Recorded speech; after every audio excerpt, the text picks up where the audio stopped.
Hari Hari Hari Om. Hari Om, Hari Om, Hari Hari Hari Om. Hari Om, Hari Om, Hari Hari Hari Om. Hari Om, Hari Om, Hari Om. Hari Om, Hari Om, Hari Hari Om. Hari Om, Hari Om, Hari Hari Hari Om. Hari Om, Hari Om, Hari Hari Hari Om. Hari Om, Hari Om, Hari Hari Hari Om. Hari Om, Hari Om, Hari Hari Hari Om. Om, Om, Hari Om. Om, Om, Hari Om. Hari Hari Hari Om. Hari Hari Hari Om. Hari Om, Hari Om, Hari Hari Hari Om. Hari Om, Hari Om, Hari Hari Hari Om. Hari Hari Hari Hari Hari Hari Hari Om. Hari Hari Hari Hari Hari Hari Hari Om. Om Om Hari Om. Om Om Hari Om. Hari Hari Hari Om. Hari Hari Hari Om. Hari Om, Hari Om, Hari Hari Hari Om. Hari Om, Hari Om, Hari Hari Hari Om. Hari Om, Hari Om, Hari Hari Hari Om. Hari Om, Hari Om, Hari Hari Hari Om. Hari Hari Hari Hari Hari Hari Hari Om. Hari Hari Hari Hari Hari Hari Hari Om. Hari Hari Hari Hari Hari Hari Hari Om. Hari Hari Hari Hari Hari Hari Hari Om. Om Om Hari Om. Om Om Hari Om. Hari Hari Hari Om. Hari Hari Hari Om. Hari Om, Hari Om, Hari Hari Hari Om. Hari Om, Hari Om, Hari Hari Hari Om. Hari Om, Hari Om, Hari Hari Hari Om. Hari Om, Hari Om, Hari Hari Hari Om. Hari Hari Hari Hari Hari Hari Hari Om. Hari Hari Hari Hari Hari Hari Hari Om. Hari Hari Hari Hari Hari Hari Hari Om. Hari Hari Hari Hari Hari Hari Hari Om. Hari Hari Hari Hari Hari Hari Hari Om. Hari Hari Hari Hari Hari Hari Hari Om. Hari Om, Hari Om, Hari Hari Hari Om. Hari Om, Hari Om, Hari Hari Hari Om. Om Om Hari Om, Om Om Hari Om. Om Om Hari Om. Hari Om. Hari Hari Hari Hari Hari Hari Hari Hari Om. Hari Hari Hari Hari Hari Hari Hari Om. Om Hari Om, Om Hari Om. Om Om Hari Om. Om Hari Om. Hari Om, Hari Om, Hari Hari Hari Om. Hari Om, Hari Om, Hari Hari Hari Om. Hari Om, Hari Om, Hari Hari Hari Om. Hari Om, Hari Om, Hari Hari Hari Om. Om Hari Om. Om Hari Om. Hari Hari Hari Om. Hari Hari Hari Om. Hari Hari Hari Hari Hari Hari Hari Om. Hari Hari Hari Hari Hari Hari Hari Om. Hari Hari Hari Hari Hari Hari Hari Om. Hari Hari Hari Hari Hari Hari Hari Om. Om Om Hari Om. Om Hari Om. Hari Hari Hari Om. Hari Hari Hari Om. Hari Hari Hari Om. Hari Hari Hari Om. Hari Hari Hari Om. Hari Hari Hari Om. Ruin appendage. So, welcome everybody to the Yoga Life Center. Welcome, Guruji. Thank you for being here today before the snow again. Oh no. I'm bringing snow with me. And I don't know if there's anybody new here. I met Raphael. How are you? Good. Where did you hear about us? My friend Blair. Oh, okay. Thank you, Blair. So You welcome. teacher also? And Kelly's new. Oh, Kelly and Mackenzie. and Mackenzie. Mackenzie's very He's new. very Very new. Or maybe not. We're not sure. That's right. New packaging. New packaging.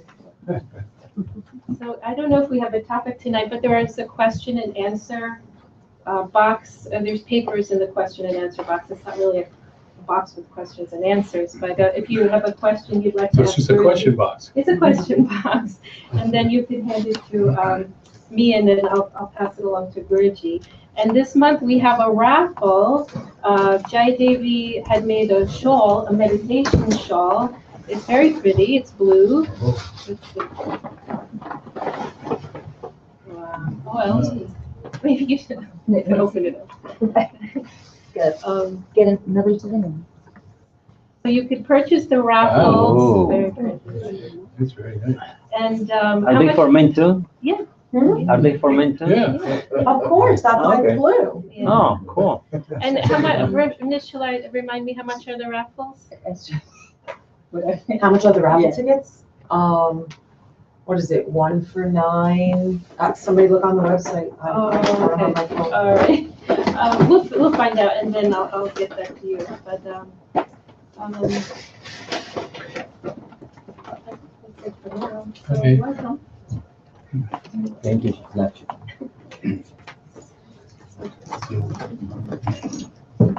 No topic, no question. Now what? Do you have any questions? Why are we here? You hear me say something? Oh, Now,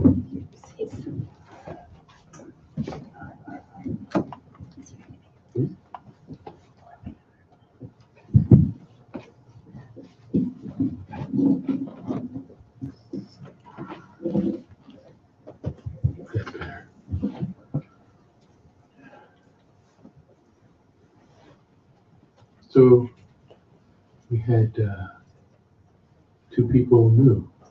Why did you come?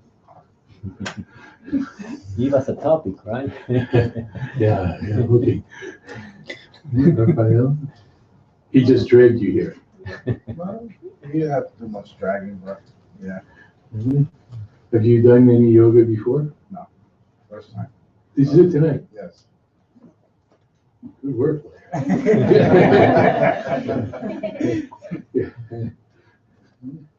And you came so we could meet? Huh?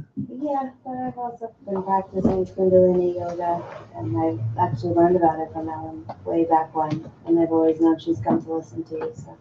Ah, And What did you doing the accept? Pathways to Peace. And the pathways to peace, right? Yeah. oh, that's right, that's the way to be. So what do you expect? Huh? Both of you, what do you think's gonna happen tonight? Spiritual enlightenment. Wow. Wow. Pay for it. In one night. Order. You have to pay extra for that.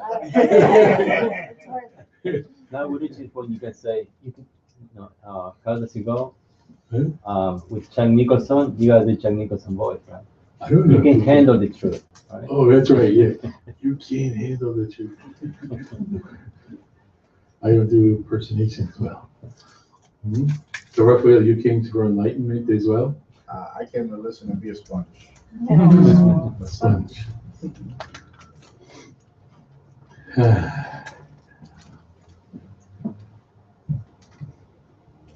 So if you came for enlightenment, maybe we could talk about what that is.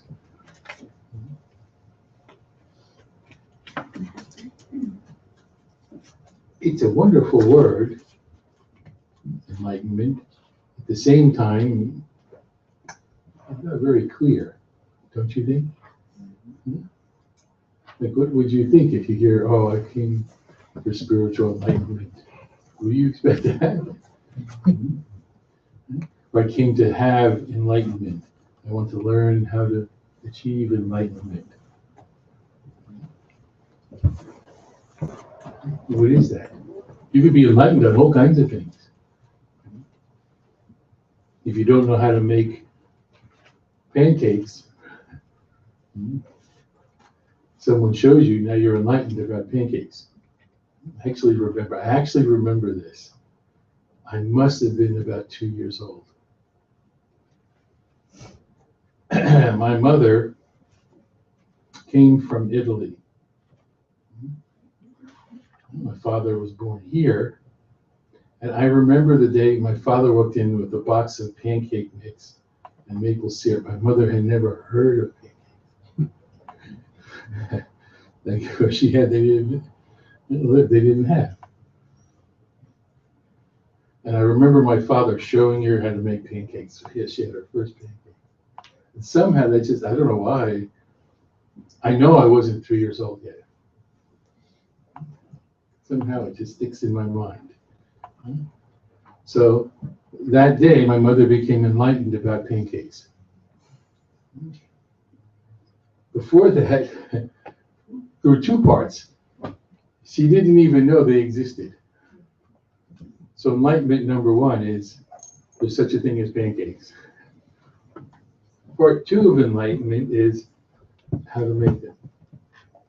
So before there was a double darkness, not even knowing the wonderfulness that could be pancakes. And then how do you do that?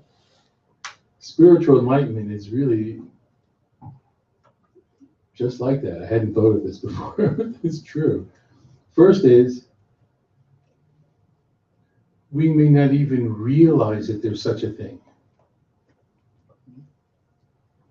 Then when we realize it, we may not know how to attain it. So first thing is, what is enlightenment? So what maybe we could do to start is perform like a surgery. Take away all the things that get in the way, or at least some of the things that get in the way of understanding what enlightenment is. Because fortunately or unfortunately, in the spiritual world, there's a lot of razzle-dazzle. We tend to think of somehow enlightened person is someone who knows the future and could maybe become invisible, fly around, read minds, do miraculous healings. Sometimes that happens. All those things can happen. But none of those have anything to do with enlightenment. In Sanskrit, all those accomplishments are called siddhis, S-I-D-D-H-I, siddhi. And the word means a perfection or accomplishment, attainment, something like that. And they can come several ways. Sometimes you can seek out and develop a certain siddhi. Anybody interested? There's lots of ways. You could just go into the Yoga Sutras. The third section, Anjali tells you how to achieve all the siddhis. So you could skip part 1, part 2, go to part 3, learn about the siddhis. Then at the next party, you might be the hit. You can make yourself disappear. You read everybody's mind. It's a wonderful thing. You probably could earn a nice living. But there's a catch. There's really a catch. At least there's more than one, but one big catch is none of those things will actually make you happy.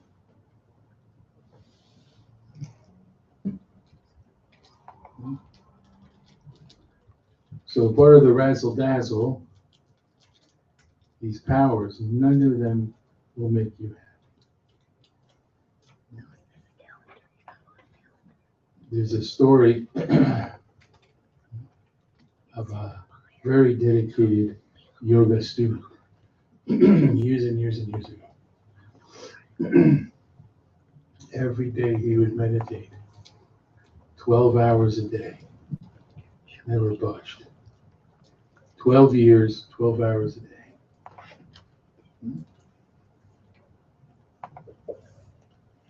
Can you even imagine? 12 years, 12. How many people can meditate even 12 minutes a day? Some of you have tried. It's not so easy, right? Even to sit still, we don't like to do that much. I love when people sit still and something that's like their feet go. What are they doing? Why are they doing that? I wonder sometimes, right? It's excess energy we have to like shoot out. So 12 years, 12 hours a day, this yogi meditated. Fasted, he did all these austerities, and finally he achieved a city. He was able to actually walk on water.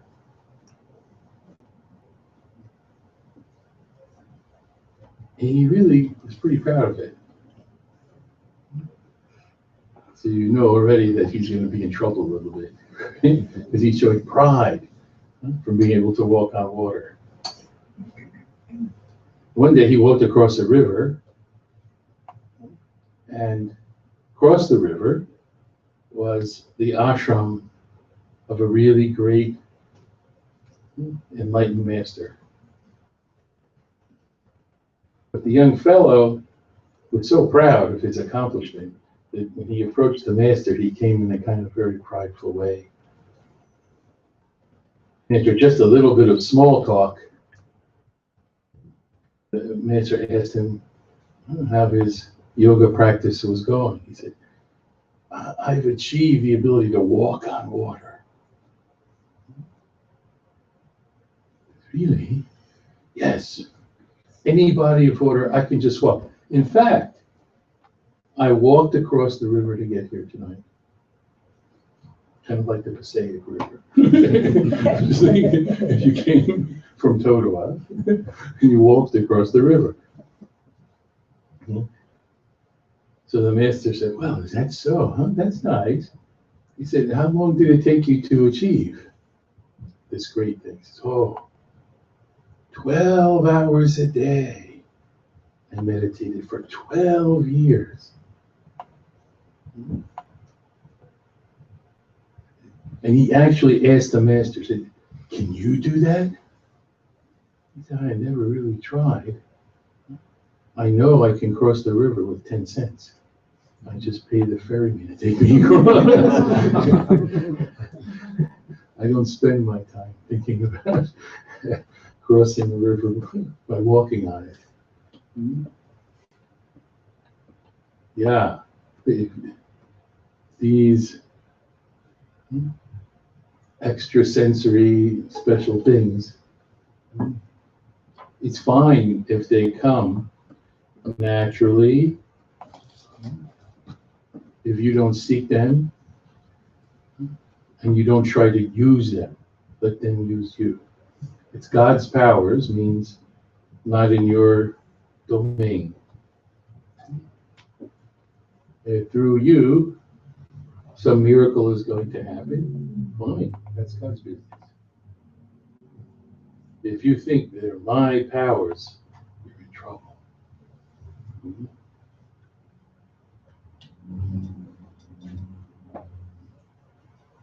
There's another wonderful story about a seeker and his cities. Also, big meditator. Sat like a rock. Something like 10 years, similar, lots of years, not moving at all. Finally, one day, he was a great devotee of Lord Shiva, one of the Hindu trinity. One day, Shiva appears before him. My child, I'm really pleased with your effort. I'll grant you any boon you want. So the young man thinks for a moment, like, this is a big moment. It's like, having a genie come. And you have to know, in the Hindu tradition, this is a common thing. You do your practices, you live that life, and when you've really achieved a certain stature, they say, God will come to you and always offer to grant you a boon. And once the offer is made, doesn't matter what the boon is, God has to supply it. God is actually trapped by his own boon or her own boon. So he thinks for a while, what boon? And for whatever reason, we don't know, he says, well, Lord Shiva, I would like the boon that whoever I put my hands on their head, that they are burnt to ash. We don't know why he asked that. The story doesn't say. The Lord Shiva, being compassionate and wise, said, son, are you sure this is something you, there's a lot of nice things out there. This is what you want. Yes, more than anything. He says, okay, your boon is granted. Now, whoever you touch on the head will be burnt to ash. You have the power. And you know how it is when you have power. If you've worked for someone, or maybe you were the person who got a promotion where you work, usually when someone first takes over, one of the first things they do is change things. One of the reasons, could be good reasons, like, oh, they could fix something, but if you have authority, you want to feel it. Do you know what I mean? You want to test it out. What does it feel like to be a manager or something? So this young man wanted to feel what it was like. So he was anxious. He wanted to touch somebody in the head. Who was right in front of him? Lord Shiva. There was no exception to the rule. He said, whoever I touch should turn to ash. So he gets up and he lunges at Lord Shiva, who's very quick, slips away and starts to run as this fellow starts to chase him with his arms outstretched. So yeah, the Lord of the universe running away from this fellow. Stop, I want to touch you on the head. Lord Shiva was beside himself because he granted the boon. He couldn't take it back. So he didn't know what to do. Then a thought came, I'm going to go to the palace of Lord Vishnu. It's over here. His palace. So it turns out to be a Vishnu story. And he runs into the palace and says, Vishnu, I don't know what to do. I granted this fellow a boon. Now he's running after me. If I'm destroyed, the whole universe goes with it. Vishnu said, just hide. I'll take care of it. I know what to do. The man's still running. He saw him run into the palace. Shiva went into the palace and he's approaching. Vishnu's walking out, and as he's walking out, he transforms himself into an amazingly beautiful young maiden. And the fellow's running, but he sees her, and like I always imagine it like a cartoon, like you put the brakes on, you hear the brake sound, and dust comes up. That's what happened. And he said, wow, you're really good looking. I'd like to get to know you better. Maybe date. I can't resist you. I've never seen anyone like you. You're dazzling. Could you go for someone like me? She says, well, maybe. Don't you know that I'm a great yogi? Yeah. It's fine. I'm a little fussy about one thing. What is it? What is it? He says, well, I feel like a guy with really neat hair. And you've been meditating all those years and you never combed your hair. It's all kind of tangled up. I'm not so sure. If you had nice hair, maybe I would do it. He says, is that all? My hair? Sure, I could fix that. Poof. He turned himself to ash. That's why. We can't control our OSPs, right? Our ordinary sense perception. We want ESPs. Don't worry about those things. That's not anything to do with enlightenment. Like I said, yeah, they can come.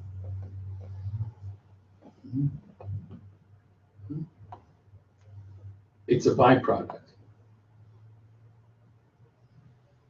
Patanjali in the Yoga Sutras says you can also achieve them. He doesn't talk about enlightenment. He even says you can do austerities, you can do mantra. He says you can even take certain herbs that will give you these powers.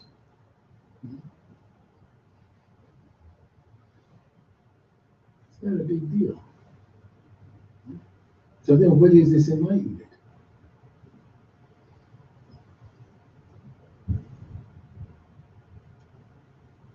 Enlightenment, the light that's lit for you in enlightenment. The one that's like discovering that there are pancakes. The light here is discovering that you are already not only everything you seek, but much more.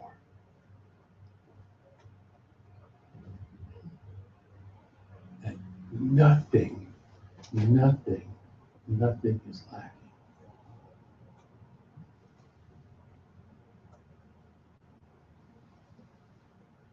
We all want to be happy. We all want our life to be meaningful. Mostly not doing a great job.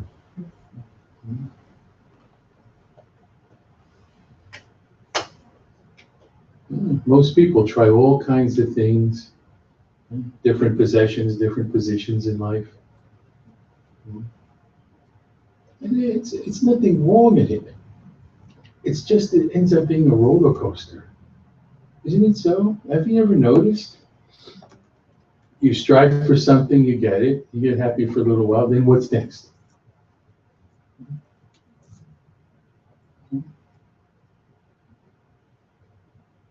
Or the thing that you attained somehow changes. You change, the times change. Something's always changing. That's the nature of life.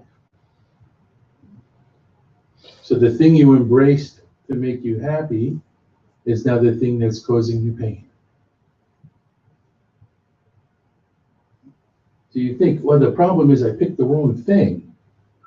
Let me find some more things to do. I really encourage you to look carefully at how really, ultimately, who says it to say, empty it is.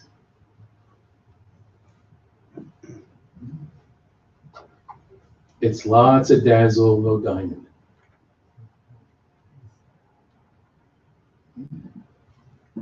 It's all fine, but still something is missing.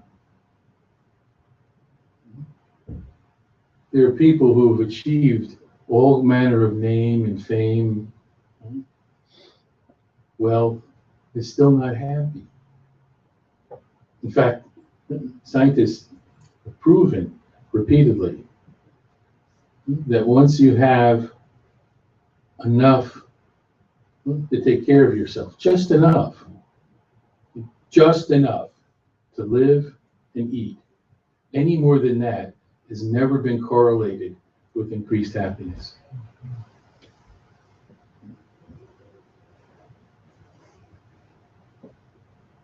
And yet we have a a society where if you just turn on the TV every 7 minutes or so, someone is trying to sell you something, mostly that you don't need.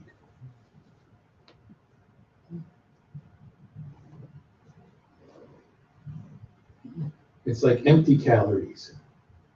I think sometimes we almost have experienced maybe being really hungry, and for whatever reason, maybe nothing was around or it was just our mood. We try to fill up on something like Snickers bars or your ice cream.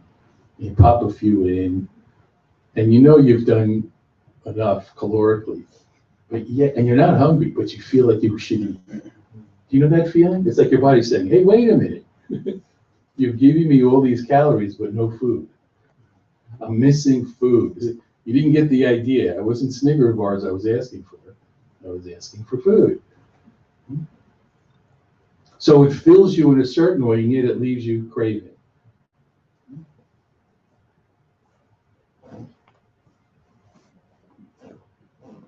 When we get something new, sometimes our main energy is to keep it new. You know the feeling. You get something new, and the first thing you want to do is preserve it. I don't want any scratches. I don't want dust on it. I don't know if Janaki would remember when we lived on Little Albany Street. Remember there was that young woman next door, Lori, her name was, or Laura? She got a yellow Pontiac Le Mans when she got her license. Really yellow. You hurt your eyes yellow. The kind of car, like the first car that you would get, it has to be something exciting. We lived, you had to park on the street. We lived in a really, we're in the middle of the city, New Brunswick, right across from the train station. Right? Modest. Modest. It was very modest. Like she was the house next door. You could almost reach out and shake hands. It was like one of those close things. Anyway, you could hear everything. So she said, I got my car, and her mother's there, and there was, yay, there's the car.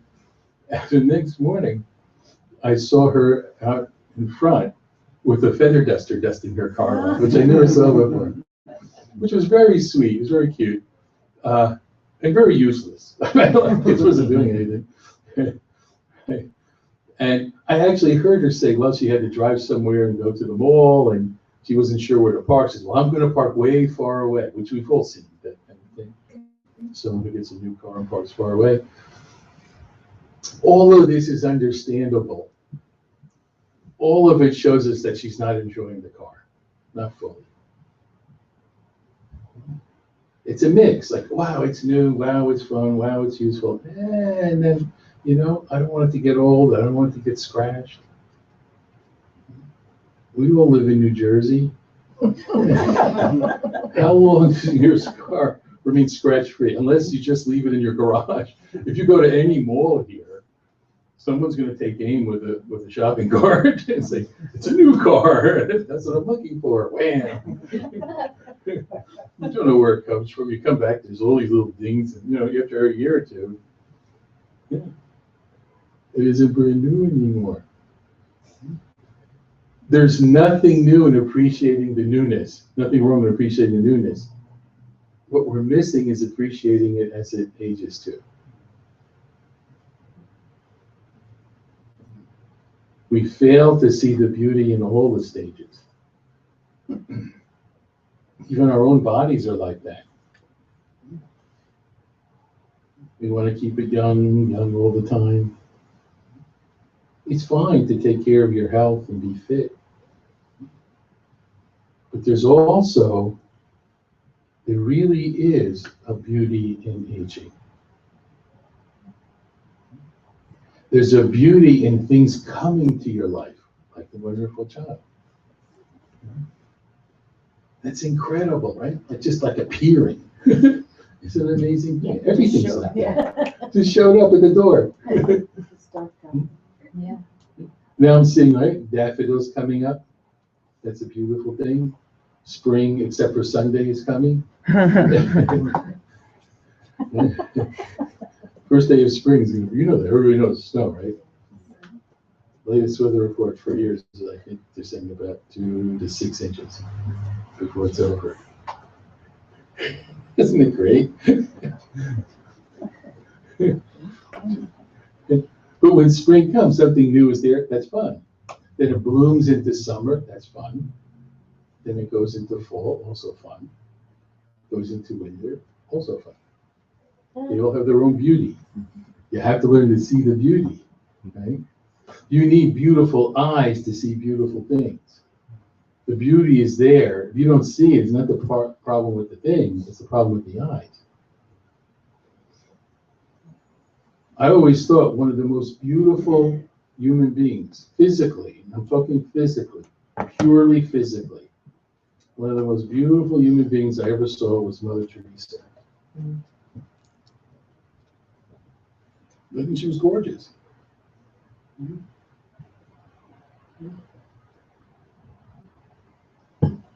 That beautiful face was sculpted by many, many, many beautiful hands.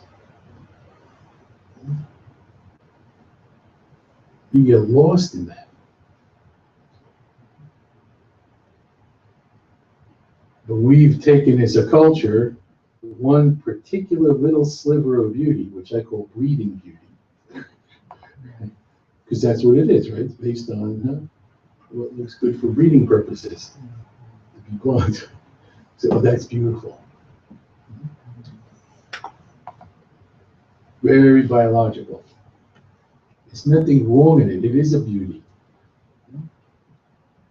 There's all different kinds of physical beauty.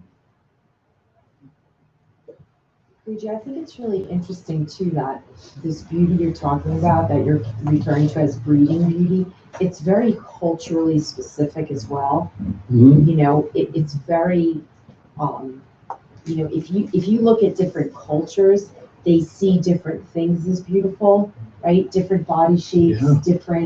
different types of looks. You know, older people with, like you're saying, sculpted in beauty, like Mother Teresa, are seen as beautiful, as opposed to, you know, I don't know if anybody noticed, like I was watching the Academy Awards and none of them can move their face. Or from Because they have like so much Botox and work. And, you know, they're like, you know, they're talking like this and their face doesn't move because like they're so, they look like plastic because they've had so much work done. But it's like a culturally specific thing. So it's like we unknowingly cause it ourselves. it's still always attached to breathing. Mm-hmm. It changes from over time. Right, like even like 20 or 30 years ago. It depends how much wealth there is and how the population growth is. When there's not a need for reproduction, at least the female standard of beauty turns into slim hips, slimmer. When times are hard, it changes, wider hips, more weight. It's all biologically triggered. It's not even to think about it. The culture affects it. It just is triggered by biology. We respond to our environment biologically, and that's fine. That's what we're supposed to do. There's nothing wrong in those things. Most of our problems aren't that we're getting mixed up in the wrong things. It's that we're getting mixed up in something with a very limited understanding. We're missing more. So it's not that you have to discard things. It's not that you have to not enjoy something new coming into your life. It's just if that's where you get your kicks, you're in trouble.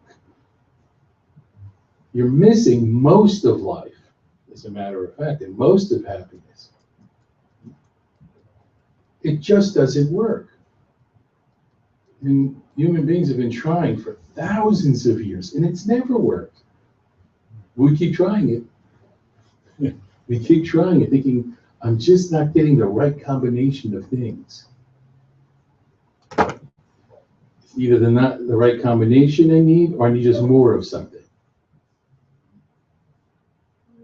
How do you stop? It's a great question. The question was, how do you stop? It's a wonderful question. There's a philosophy I call the hot pot technique. And this is the simplest philosophy you can ever find. and it's ultimate. The question becomes, when do you let go of a hot pot? When it's hot. When you burn, you let go. The big,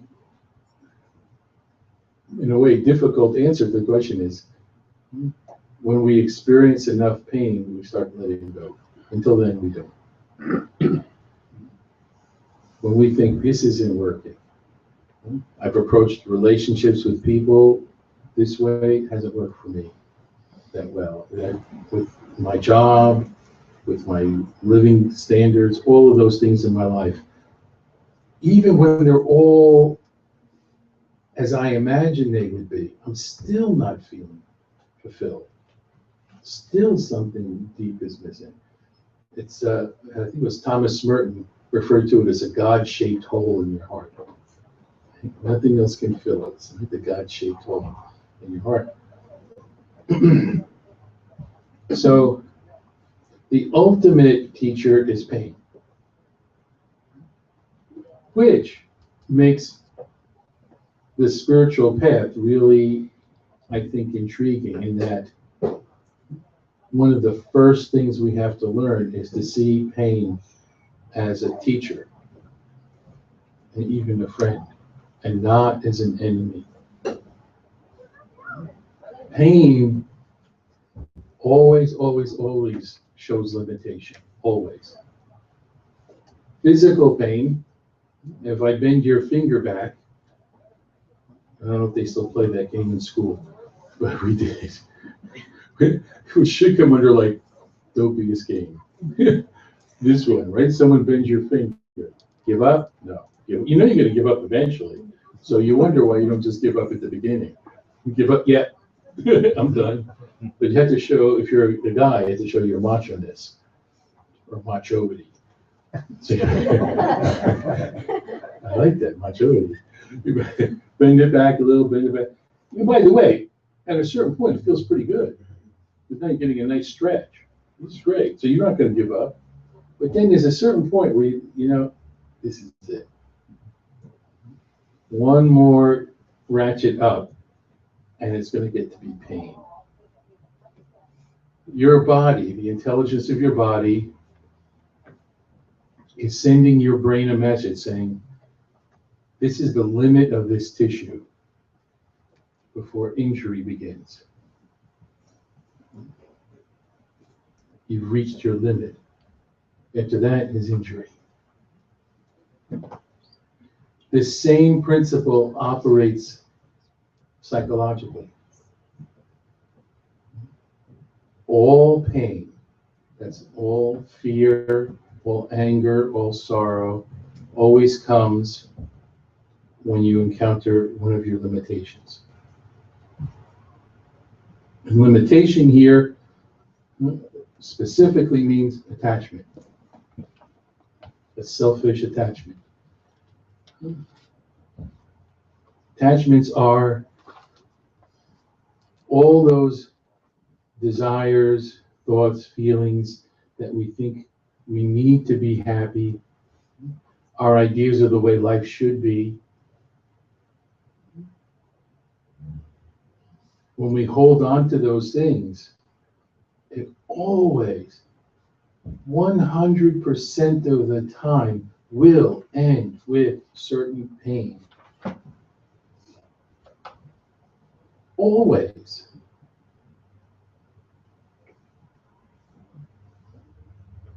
There isn't an exception. You meet someone, you fall in love, you have a committed partnership, together 75 years, eventually one of you gets sick and dies.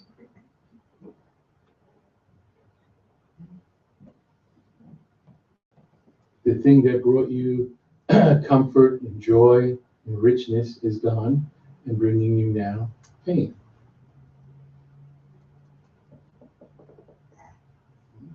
Doesn't mean don't have a relationship. So Brahman and Saraswati, it's okay. Engaged couple.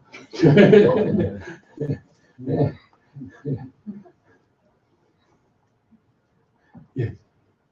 What about the pain that's caused from the pain of others? So for instance, I don't understand. without getting into too much detail, one of our teacher trainees this week, her ex-significant other of not too long committed suicide. So there's all that pain that comes from that, which is it's pain, but it's it's pain. Yeah. One of the biggest sources of pain is that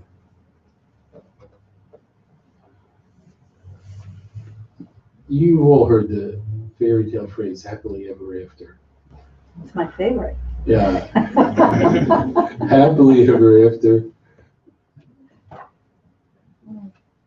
Every time we do anything that we think is going to make us happy, there's a part of our mind that says, and now I'm going to live happily ever after. Now I have the newest iPhone, and I'm going to live happily ever after. Which is literally what your mind is saying if you're one of those iPhone freaks that waits online for a week, in the cold to get the next iPhone. Right? So you're so happy with it until the next one comes. Now, look, it doesn't do this and it doesn't do that. What I need is the new one because that'll make me happily ever after. And this really gets a lot to the crux of what is wisdom and what is happiness and what is love and what is joy, what is peace.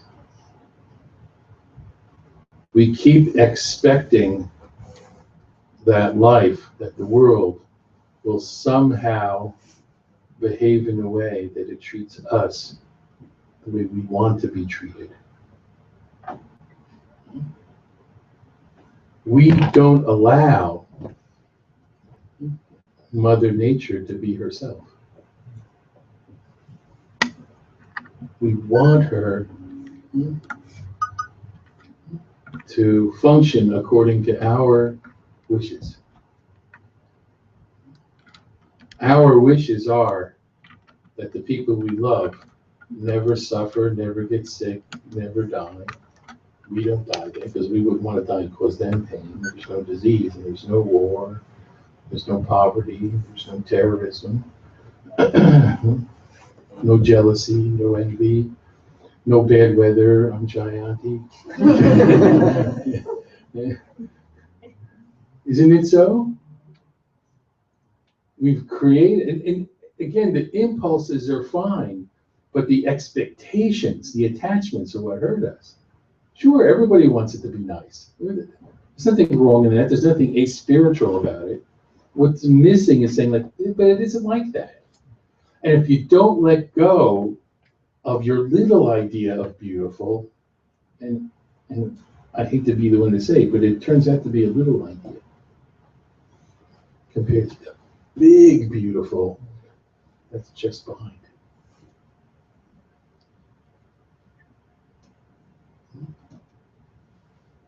In India, there are temples to the goddess Kali. Do you know about Kali?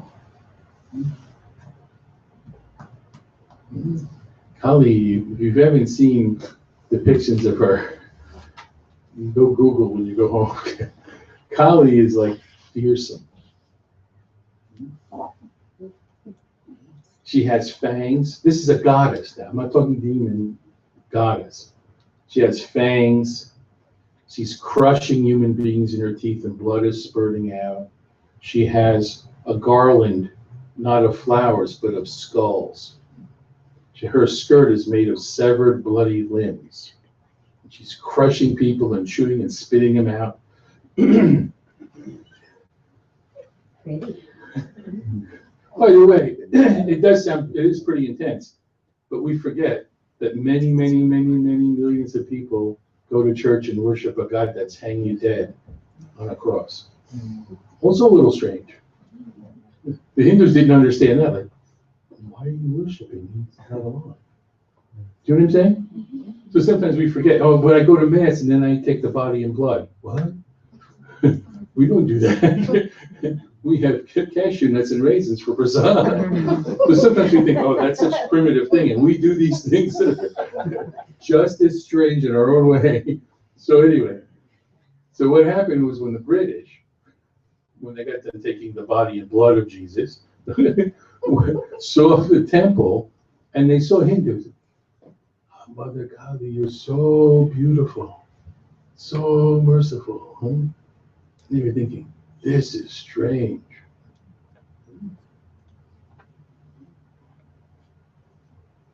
It's an incredibly beautiful and pertinent teaching. It's teaching us to embrace the entirety of life.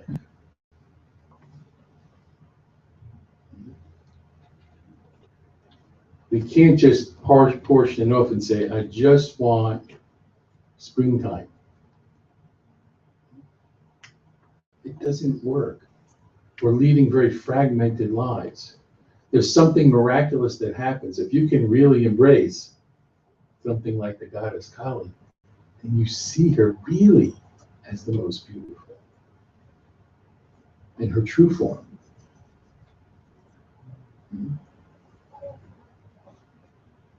Same with Lord Shiva.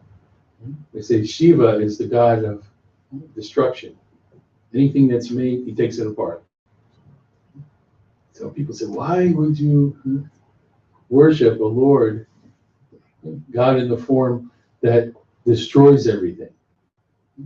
Because he also destroys ignorance. He also destroys death. We don't take it far enough. If you want to love God, you have to love the whole thing.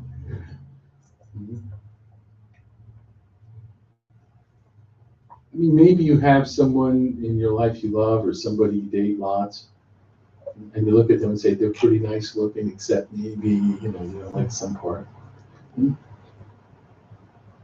So 90% looks good to you. 10% it could be better. When you hug them, do you hug only 90%? Can you just leave your left arm back there so I can hug the part that I like? If you love someone, you have to embrace the entire person.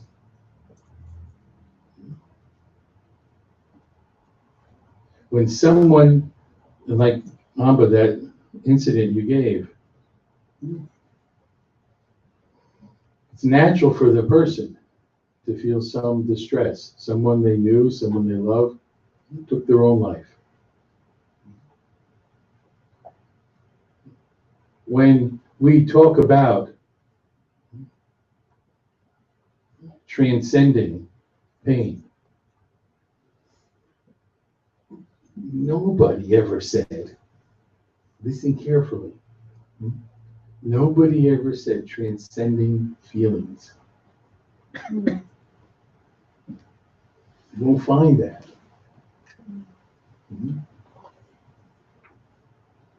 Probably it's better explained something like this. If someone you care for falls sick and passes away, even if you're enlightened, you'll feel sorrow. You don't become like a Vulcan from Star Trek with no emotion. However,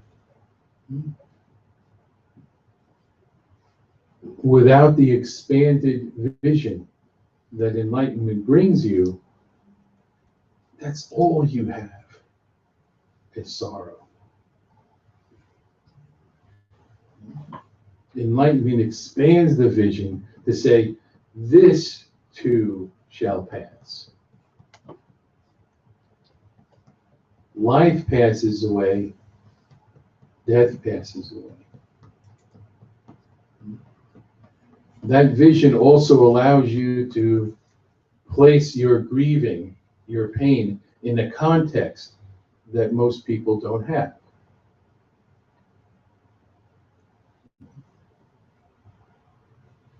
The worst pain is pain without meaning. That's the worst suffering. The worst suffering is when we have pain and we don't know why. We don't see any reason for it. If there's a reason for it, we see it. People sacrifice their lives and undergo all sorts of deprivation for the benefit of others. And they find that rewarding.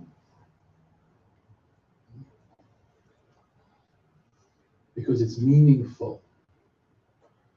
One of the ways to look at what we're all looking for is we really deeply, deeply need for our life to make sense, like a book, like a good novel.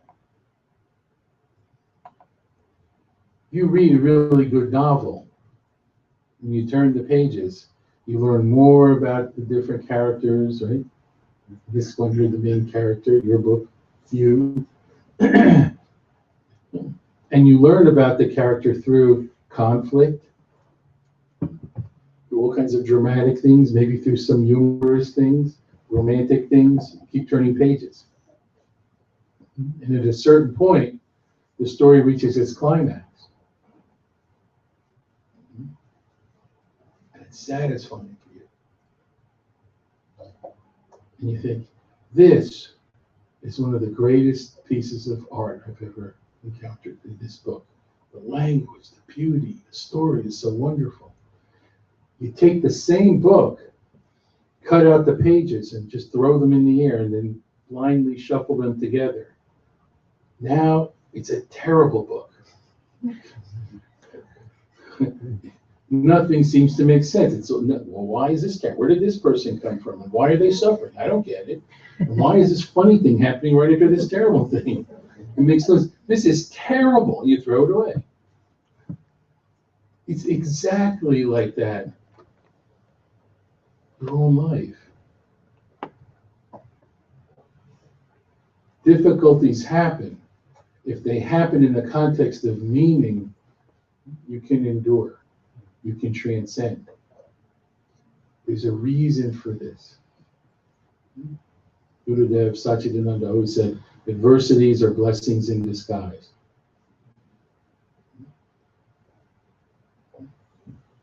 Adversities are blessings in disguise. Sometimes it takes a while before the disguise is taken off. So it looks like you're living with adversity for a long time. But in the grand scope of things, it's not even a blink of an eye.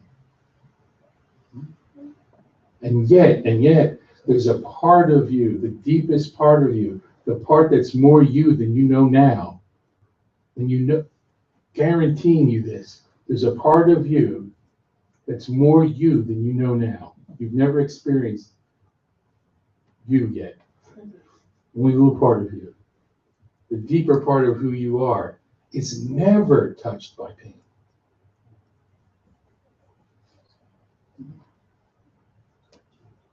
That's enlightenment. Enlightenment is when that part of you assumes its proper place.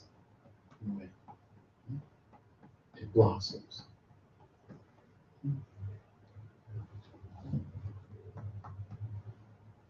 In that way, that person who's now an enlightened person, when pain comes, they could still feel compassion, sorrow,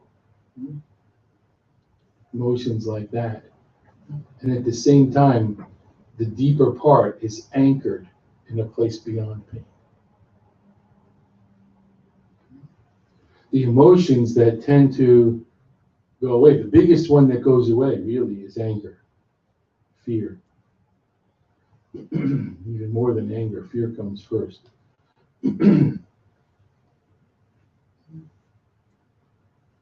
It's easy to have a prayer and say, well, it's all God.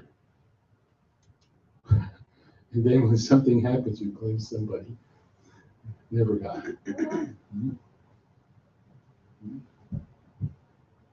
That story of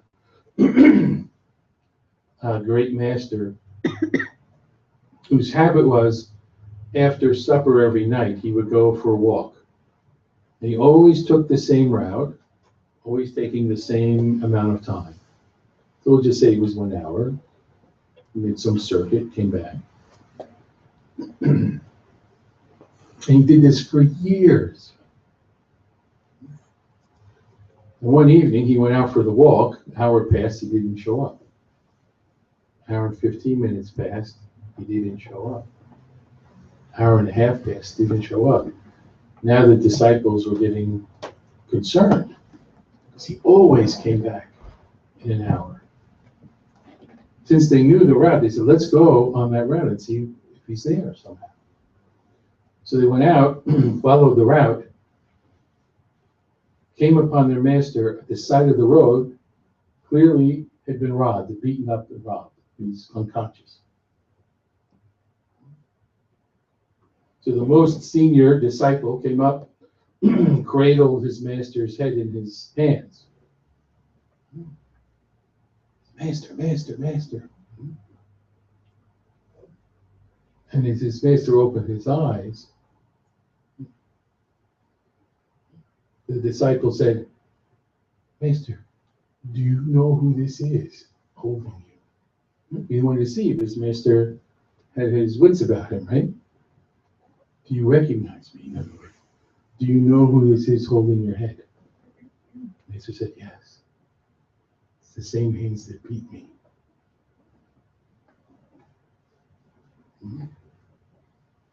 Can't be this disciple, right? He's talking about higher hands. Disciple was always with the other disciples. They didn't really physically beat him. The master was seeing the same hand, divine hand behind the thief and the disciple. One came to beat, one came to cradle.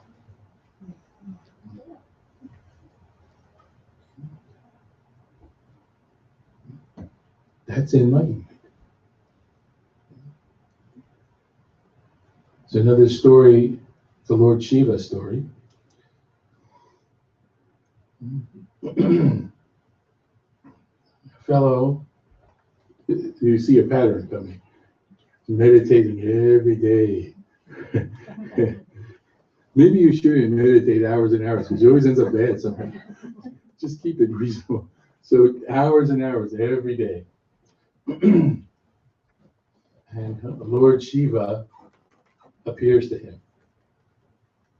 Now, it wasn't because he meditated lots, but he had an ego. Meditation doesn't necessarily bring ego, but this fellow had still a little ego. So he asked a question expecting a particular answer. So he said to Lord Shiva, this is the boon I want. I want to know who is the greatest yogi in the land. Expecting Lord Shiva to say, well, it's you, because you're doing 12 hours a day for 12 years. He said, oh, there's an old fella in the next town. He's the greatest. How can he be? He said, no, he's the greatest. You just go there. His name is Vitoba. Go look for him in the temple. He usually is at the temple. He says, okay, I have to see who this is that's greater than me. So he makes the journey to the temple, and he walks in, and all he sees is one very old fellow. And this old fellow had his feet up on the altar, which in India is really, you don't do that. You don't even point your feet towards an altar, let alone on the altar. So he's just kind of laying there with his feet on the altar. It's like incensed about this. Well, that's why Vitoba's not here, because this person is defiling the temple. He finds a temple priest and says, well, what are you letting him do this for? I'm supposed to meet Vitoba. Lord Shiva sent me to meet Vitoba, the greatest yogi in the land. He's not coming because this fellow is defiling the altar. And the priest said, no, that's Vitoba. That's Vitoba? The one with the feet on the altar. Yeah, that's Vitoba. His feet are on the altar. You see? Yeah, I see. That's Vitoba. He's the one Lord Shiva sent you to see. Oh, I have to talk to this one. Excuse me, you Vitoba? Yeah, I'm Vitoba. But your feet are on the altar. He says, well, you know, I'm really old. I have a hard time moving. I just put my feet up as the best I could do. I was actually even helped into this position, and I can't move myself well. So the yogi said, well, can I move you somewhere? He said, yeah, move me in a direction where my feet don't point to Lord Shiva.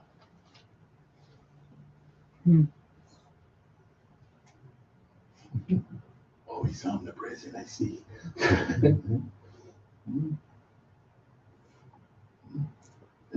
All over. God is everywhere. We fragment life into little pieces. We can enjoy diversity only if we know unity. Or else we're just separating people by gender, by color, by income, by age, by so many things. And we don't see past it. We separate ourselves. Ahamkara. Ahamkara means the I maker. You are a divine being right now. You started like this, and then you said, I'm a male. I'm a student. I'm good at baseball. I'm an accountant. I have a stamp collection. I'm a diabetic. I'm middle-aged. Every definition, every I you make takes you further from where you started. Aham kara. Aham means I. Kara means to make. And with every definition you make of yourself, you grow further from your true nature and further from each other and further from Mother Nature. It was so sweet yesterday. Someone in our Sangha had a really nice experience. I can't remember how it happened, with a tree. It was a special moment. You know about that, Lakshmi? You heard it? Oh, I'm not telling. I mean, it's not that secret, but I don't know if she would want me to say. Ooh, I said she. Well, we have lots of she's. Anyway, you could just look at her and think, who would have done that? She said, I just had this experience with this tree. It was so beautiful. So I really felt like the living spirit within this tree. Not that there were spirits inside, right? She just felt the life. She said, would it be okay if I did a puja to it? Would that be silly? No. God is there too. You feel something special with that tree, go with your incense and flower petals and offer worship the tree. Why not? I would be happy to see that. You guessing who it is yet? I thought you were those who Even I know. Yeah, everybody knows it, but I mean, it's not that, I don't know how personal it is, but anyway, she may not want everyone Well, to. but it's not any different than, or to me, it doesn't sound any different than somebody who sees something special in a statue of Mary, or in a crucifix, or in the Torah, or right? It's a symbol that's representing something that you know is greater. I mean, obviously, this person knows that the tree is not God, right? But it's a representation. It's a vibration. Yeah, it's like, as I've always said, it's like a telephone. Right. So, I mean, that's. I mean, I always think telephone, it's amazing that we talk to a little gadget. And if someone asks you who you're talking to, you never say Apple. You never say like Samsung, you know, like you always say, oh, it's my brother. It isn't your brother, it's a phone. You're talking to a phone. you talk to a phone to get through to your brother. Isn't it so? So if the tree, as we say, if the tree is your phone, fine, use it. If it's the goddess Kali smashing everyone to bits, go for it. At least in yoga, we don't worry about what name and form. If it works for you, fine. Just a little lit candle could be it. What more beautiful symbol can there be of the divine than just a little light? Then you can get enlightened. Love is important in this. Don't forget your question. Love is important in this. Our biggest enemy on the spiritual path is fear. Because to grow, you have to like shed a skin like a snake does, in a way. Do you know what I'm saying? Something old has to be left behind for something new to come in. And there's always an element of fear in that, at least at the beginning. The one quality that easily transcends fear is love. Love seems to work opposite than the other qualities. Every other quality has like some hesitation or some distancing. Love goes straight forward. Love is clearly a verb. If you have love for the divine, easier to unite with that. That's what the Bhagavad Gita teaches. At one point, Arjuna asked Krishna, says, you know, Krishna, you're talking about two different basic paths. One is this path of wisdom. To approach you, the ultimate truth, in unmanifest form. No form, no name, no form, unmanifest. Then you also say people can approach you as a name and form, with devotion. He says, tell me for certain which one is best. The reason I'm laughing, there are several points in the scripture where Arjuna says, tell me for sure, and he always gets an ambivalent answer. So he says, tell me for certain which is the best. And Krishna says, oh, both are good. But then he says, but those who approach me in unmanifest form find the way is twisted and tortured. Because he says, it's very hard for people who are embodied, human beings, to relate to something that has no body. We can't relate to something without a form, in other words. Very difficult. So if you see a form like a tree, that's a form. You go through the form. That's you're saying something. That's what you go through. The Sufis have a saying that it's easier to worship the creation than the creator. You don't see the creator. So you can glory in the beauty of nature and the power of nature, right? But that's not the same as going directly to the creator. Creator is very difficult. So you pick something, as long as you know it's a vehicle, then the images you use and all that won't trap you. They mean something to you, they inspire something in you, then go for it. Well, at least that's the yogic path to that.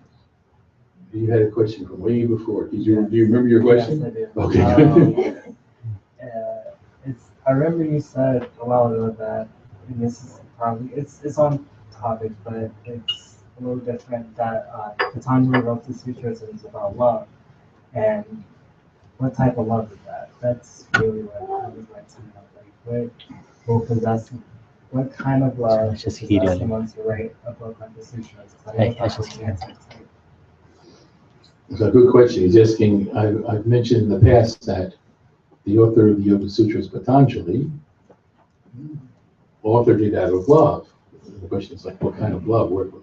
Hard to see it in a way.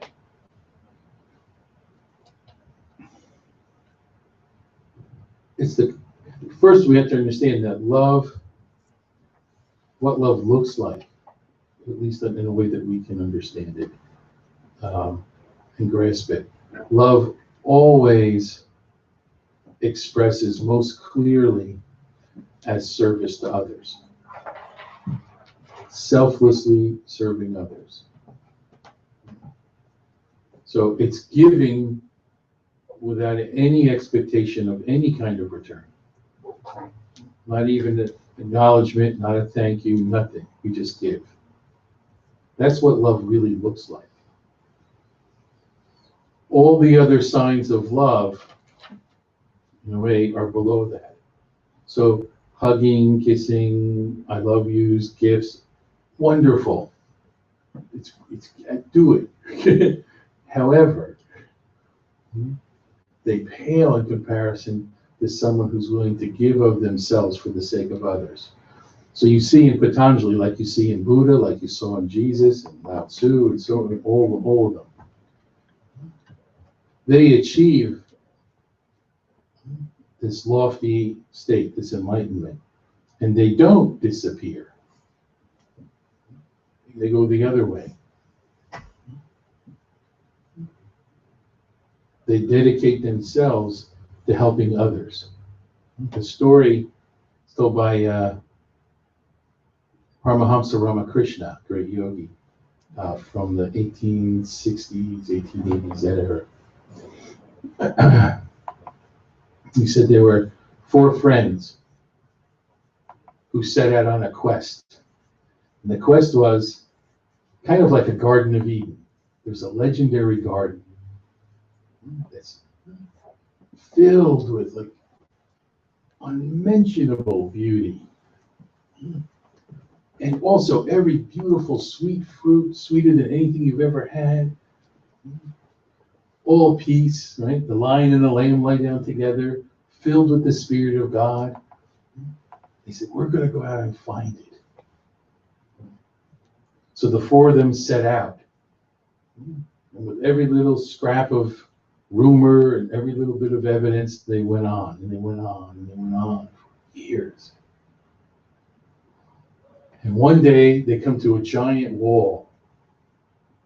And all of them being pretty advanced spiritual seekers, they could feel something special.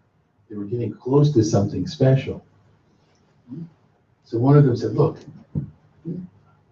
it's a tall wall, it's all big stone wall. I'll do my best. I'll climb up. I'll take a peek what's on the other side, let you know. So with a lot of effort, because it was a tall, rocky wall, he finally gets to the top. When he gets to the top, he just gasps, and he jumps in. The other 3 said, what happened? Why did he do that? Another one volunteered, okay, I'm going to go see what happened. Maybe someone snatched him, who knows? So he also, 1 foot above the other, grabbing over his hands, right? Palms are bleeding at this point. It's really hard. Gets to the top, and when he gets up, friends are looking, he just goes, jumps in. This is really strange. 3rd one, same thing. Goes all the way up to the top, gasps, jumps in. And one's standing alone now. Well, what should I do? Well, I have to see what happened to my friends. We set out on this together. We have to finish it together. He too, inch by inch, he finally got to the top, and he sees the garden. It's dazzling beyond any story, anything he could imagine. And he went, and he thought, wait a minute. If I jump in, there won't be anyone to help anyone else.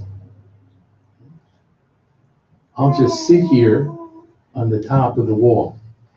I can reach, have the fruits. I can see all the beauty. Same time, if someone comes, I can help them up. That's Patanjali.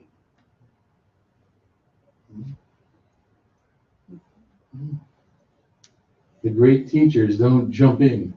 Like Bodhisattva in a way. Those know Buddhism. They can taste the beauties of the garden, but they stay. Not just to like have nice weekends down the shore. They stay to serve others. That act of sacrifice is an act of love.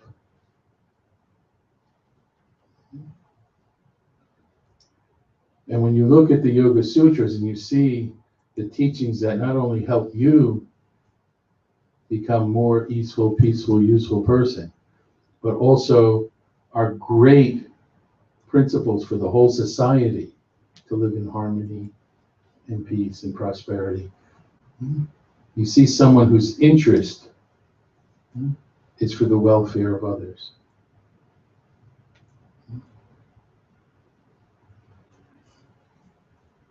There's no other reason he would do it. He didn't get wealthy. Those days, when you taught, it wasn't like you get on, what was it, TED? You get TEDed. Right? And you can make lots of money per talk.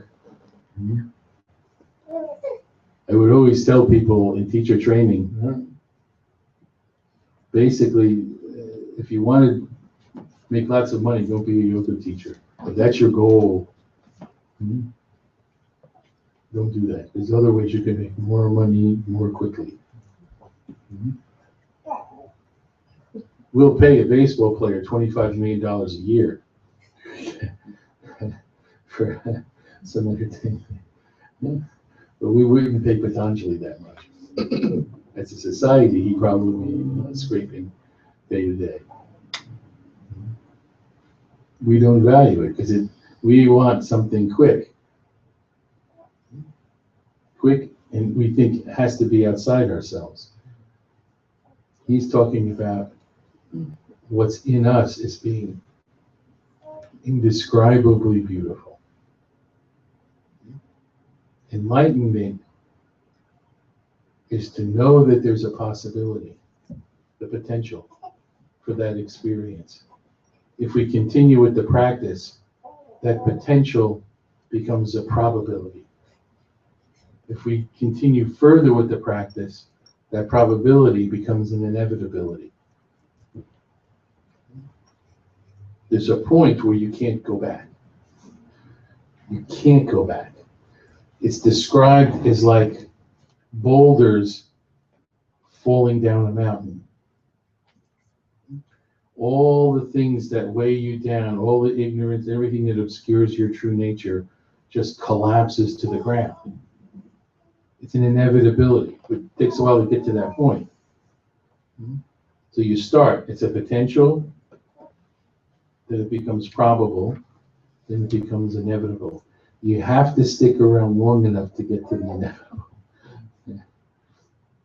If you just get to that, you won't go back. It's possible to go back, but most people don't go back. So that's what? That's enlightenment. You know that it's there. It makes sense to you that it's there. You have enough evidence that it's there. Then you form a relationship with those teachings. Get involved with those teachings. Date those teachings.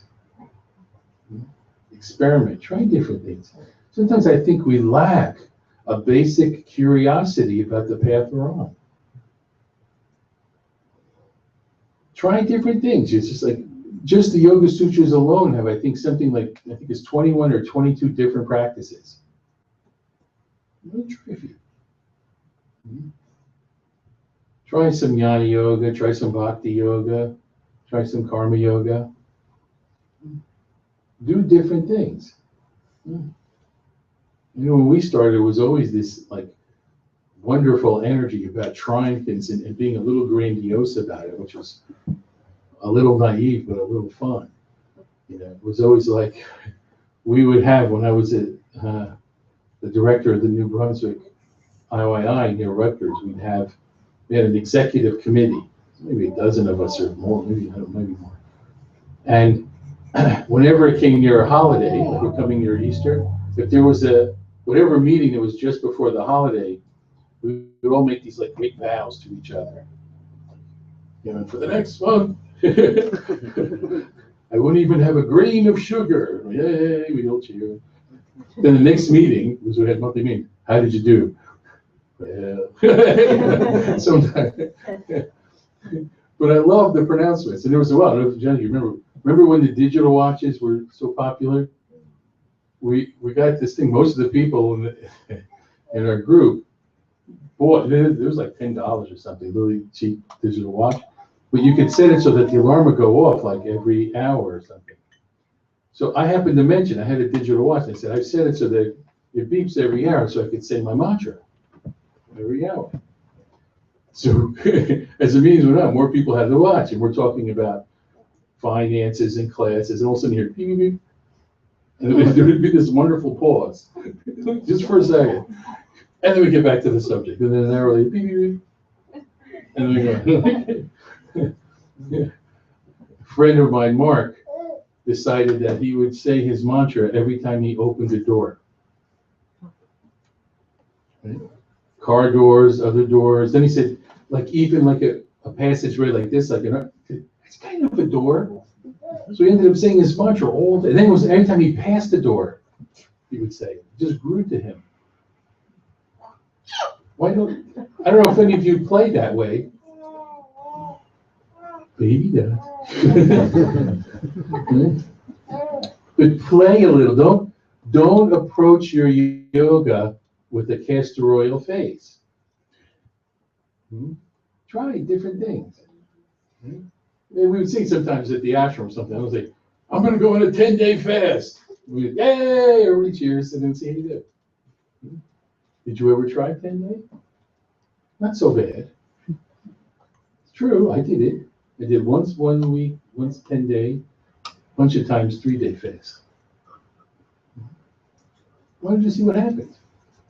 If you don't have a medical condition, try it someday. Get a few days off of work, just say I'm gonna go home and I'm not gonna eat. That's what happens. You hear about all the benefits of fasting. Did you ever try? Did you ever try a sadhana day for yourself? I used to do that. From early morning until I went to bed, I would meditate. After my morning meditation, then it was 20 minutes. I didn't eat that day. 20 minutes meditation, 20 minutes of some other practice. So it could be 20 minutes meditation, 20 minutes pranayama, 20 minutes meditation, 20 minutes asana, 20 minutes meditation, 20 minutes study, 20 minutes meditation. I would do it all day. This is a terrible thing. Why not try? You have to cultivate your inner lunacy. A little. Do you know what? Does anybody disagree? Don't raise your hand. Well, do you disagree?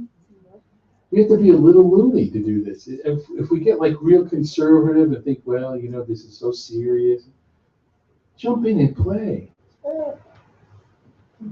Try different things. See what it is. These teachings have been handed down so tenderly and lovingly all these thousands of years, just for you. Not everything is for everyone, but try it a little bit. You'll always get good stories. You will. I remember Bill Barton. When we for Lent, everyone was going to give up something. He gave up Johnny Carson. You remember? I don't remember that. So everybody's going around saying, "I'm going to give up sugar. I'm going to give something that sounded like it made sense." And he came to him and he said, "I'm giving up Johnny Carson." It's like, what? I said, "Yeah." He said, "I watch it every night, and then I can't get up for meditation in the morning, and I'm addicted to it." So he did. He actually unplugged his TV. He tried a few days. He didn't do so well because he was just maybe the first couple of minutes. You know how the mind goes. Isn't that a great learning experience? Well, just watch the monologue at the beginning, and then this isn't working. So he just unplugged it every night. Pull the plug real quick. Didn't even think about it. For a month, he didn't watch Johnny Carson. He succeeded. Then we have Dave Das. Remember Dave Das with the chocolate? Dave Das, you never found him without chocolate bars on him, sticking out of the pocket of his shirt or in the back pocket. He looked, those of you who know this reference, he looked just like Howdy Doody, Mr. Puppet Howdy Doody. Lots of freckles and red hair, real thin. And remember, he always had candy bars And so everybody was making their vows. I know it was summer because of the end of the story. And usually we would ask, because there can be some exceptions, like he could have said, and which he did, I'm not going to have any more candy at all. And we would say, are there any exceptions? Like sometimes if you have a puja and there's some candies prasad, that could be an exception. Or if you got candy from the hand of the guru, you would take it. He said, but his was, I won't have any chocolate unless someone offers it to me. No chocolate, no ice cream unless someone offers. So, okay, that's his vow. And a couple of weeks later, one of our members came in laughing, saying, "You really have to go around it." Right, we lived right around the corner from a place called Thomas's Sweet Shop. They made their own ice cream and chocolate. It was really good. I think there's still one in Princeton. It was a few years ago. Is it still there? Mm-hmm. Thomas, it was good, right? Yeah. So you got to see Dave Dunst is standing in front waiting for someone to invite him in. So a bunch of us ran out. And there he was waiting and snicked up. He was busted.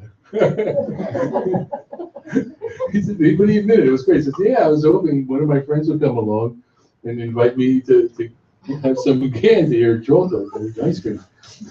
It didn't work. So anyway, but even that, what a beautiful experience for him to see how the mind works, to experience it yourself. Like, look what the mind will do. Look what the mind will do. That's wisdom that he got from that. And a good story. You want your life to have good stories, don't you?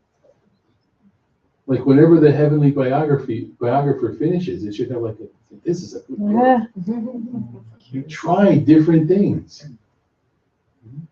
Stick to one path.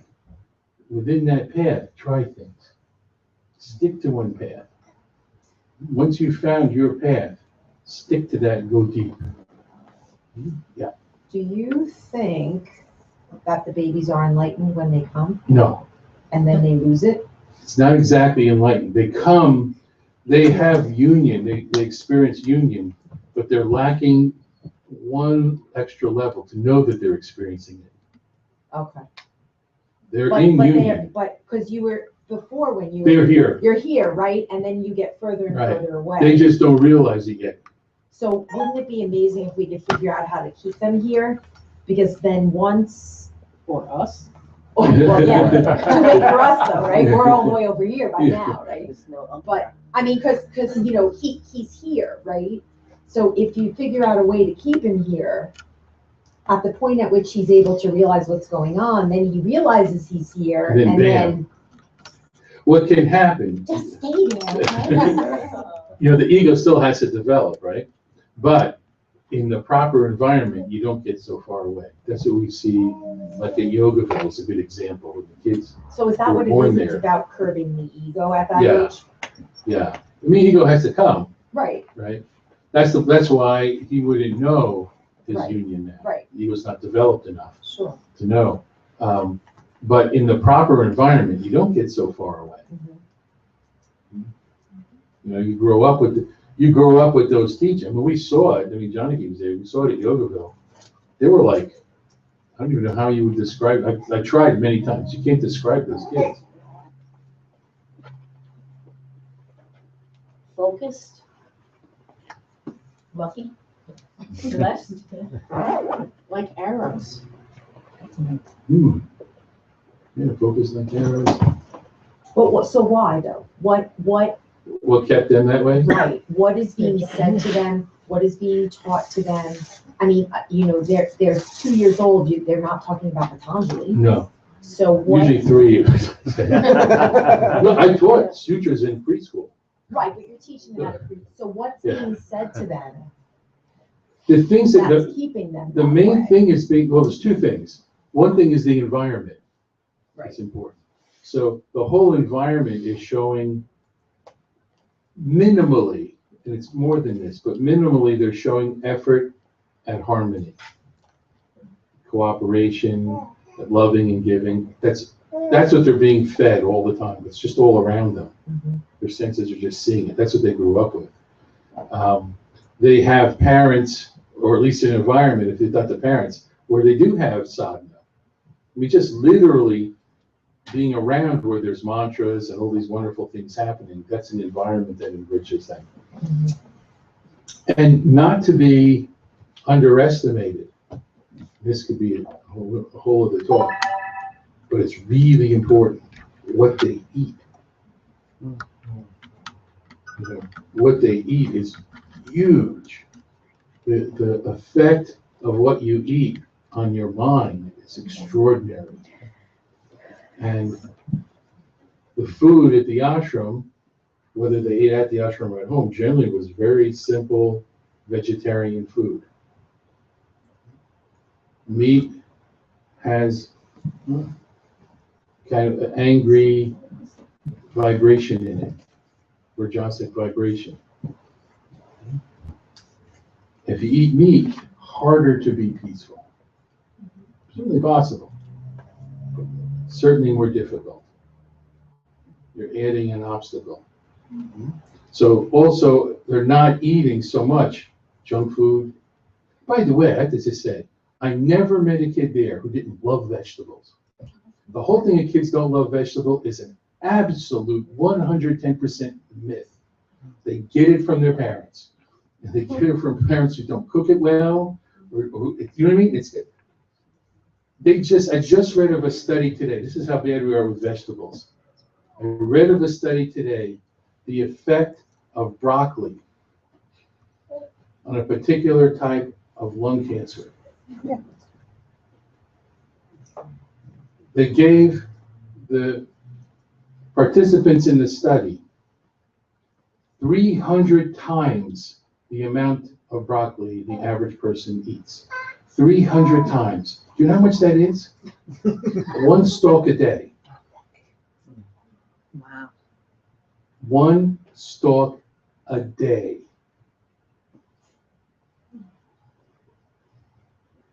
How much vegetables we eat? If you watch a cooking show, lots and lots of stuff, one string bean. It's true, right? It's like almost yeah, so that has a lot to do with how those kids were. They had a sattvic diet. Sattvic means balanced, tranquil, clean diet. As much as possible, even organic food. It isn't that they never had a donut or anything. It's not like they were like automatons, right? But the diet generally was just a very simple, pure diet. It wasn't like fancy. Even ashram diet, 2 vegetables, a protein, and a grain. Pretty much every day. You have kale, carrots, tofu, brown rice. Kale, carrots, beans, brown rice. Broccoli, carrots, tofu, and brown rice. That's what we ate every day. Usually no seasoning, just like that. We had a little table, you can have some soy sauce or something you could sprinkle on, what do you call it? Sunflower seeds or something, you know. That was it. That's how we ate. Simple. And by the way, the vibration thing, I'll tell this one story. This is a true story. I think once I told it in front of Jonathan, so she might or may not remember the actual event. It happened when I was teaching at Trenton State Prison. We lived in New Brunswick, teaching in Trenton. And the route I took, which is really the only one that made sense, was to go down Route 1. I went Route 1 from north to south, and then somewhere off Route 1 I got off for the prison. And after a week or two, I got to know a few of the other teachers there. There was one teacher, Nancy, and I don't really understand the reason, but she asked me, this would be really helpful for me if you could just pick me up on Route 1 and take me. My husband will drive me. It was a Gulf station, I remember. She said, he'll wait for you with me in the car. You just pull in the driveway, pick me up, and pull out. I said, sure, that's fine. And then on the way back, there's another gas station across the street. Just drop me off there, he'll pick me up. So that's all I did, was I drove in the driveway, picked her up, went, and on the way back, dropped her off. Well, she had it in her mind to pay me for gas. And I said, but Nancy, I'm going anyway. How much gas does it take to go in and out of the driveway? I said, so I just said, no, it doesn't make sense. Forget it. But she still felt she had to do something for me. So she liked baking cookies. So every few weeks, I would get a tin of cookies. They were really pretty good cookies. And I remember sometimes I'd eat a few on the way home. I'm driving number one. I'm like, this is nice. You know, late at night, I'm a little tired. Felt like a nice treat. One day, as usual, after several weeks, I got a nice tin of cookies. And after I dropped her off on the way back, I was feeling a little hungry, so I had a couple of cookies. Chocolate chip cookies. And I came home, I came up the stairs, opened the door, and there was Janaki watching some TV show or other. And she said what she always said when they come in, which is, how did it go? And I really don't remember what I said, but I bit her head off.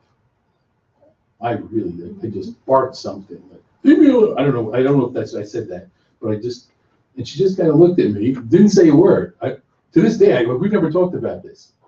To this day, I don't know what she would have thought. And I thought, where did that come from? Because I wasn't feeling upset or agitated in any way. And then a few minutes passed, and she said something like, well, what are your plans for tomorrow? And I did the same thing. She didn't say a word. Happened like 3 times that night. Each time it was like this explosion that happened, a little mini explosion. It was strong, but it was quick. It was just like a little burst. And I wondered what was happening. She didn't say, I don't know why she didn't say a word. And then we never talked about it again. However, the story goes on. The next week, I brought back the tin. I said, thanks so much, Nancy. I said, how did they come out? I said, oh, they were really good. She went, oh, I'm so relieved. I said, why? She said, the whole time I was baking it, I was having a fight with my husband, George.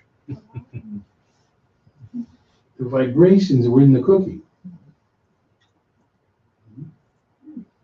I can give you a lot of stories like that, all true stories. At the ashram, going back to the kids, the food they ate ashram food.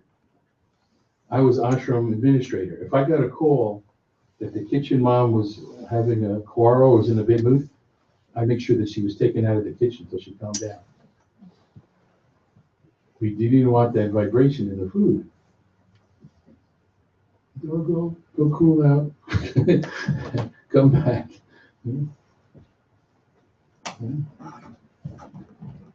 That's why in India, cooks are always the priest class, the highest class.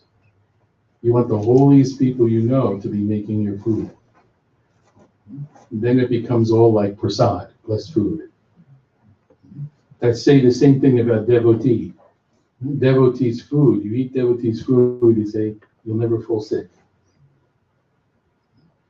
It means food made by the hands of people who love God and who make the food as an offering. They offer it to you sometimes, right, as a guest. You're Atiti Devo Bhava, guest is God. They make food for you, they're offering it to you as if you're God. That's the culture. So it's the type of food, the quality of food, and most important is the vibration. That's why, especially these days, eating meat is not a good idea. There's so much violence. Those poor animals. I won't even say what happens because it's so, most people can't even bear to hear what happens. They suffer so much. And we take that in. We take in the greed of the people who do that to them. It makes our body sick, makes our mind sick. Then how many millions upon millions of dollars to cure the thing that could have been prevented? So really, if you're not eating a vegetarian diet, I recommend at least experimenting. Absolutely true. Without doubt, you don't need meat to be healthy. Absolutely true. No one needs meat to be healthy. You don't need it. You may feel good behind it. Just like you feel good when you're a smoker and you light up. It stops the body from detoxing.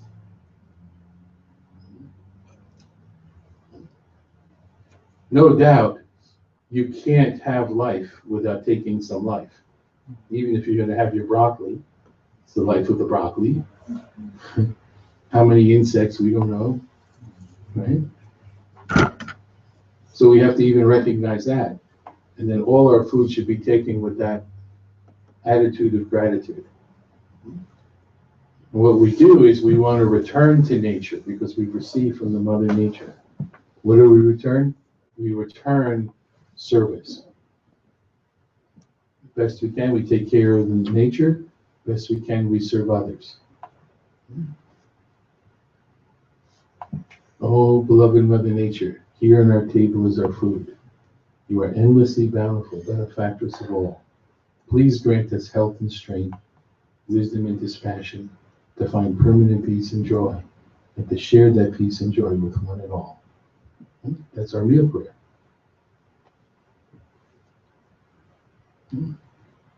We're grateful for the Mother Nature to give us the food, give us health and strength, so that we can serve others. Because you can't have life without taking some life somehow. But at least you want to have minimal suffering. Animals of the higher consciousness, they suffer so much. At least if you're going to eat that food, then see if you could find local source where they're not kept in cages and shot up with all kinds of chemicals. They force feed meat into cows. They don't eat meat. Even other cows, they grind up and give to the cows. Yeah. Then you eat it, and you wonder why you have irritable bowel syndrome. Because your bowel saying, this isn't natural. It's not even real beef anymore. It's not even real chicken. It's not even real pork.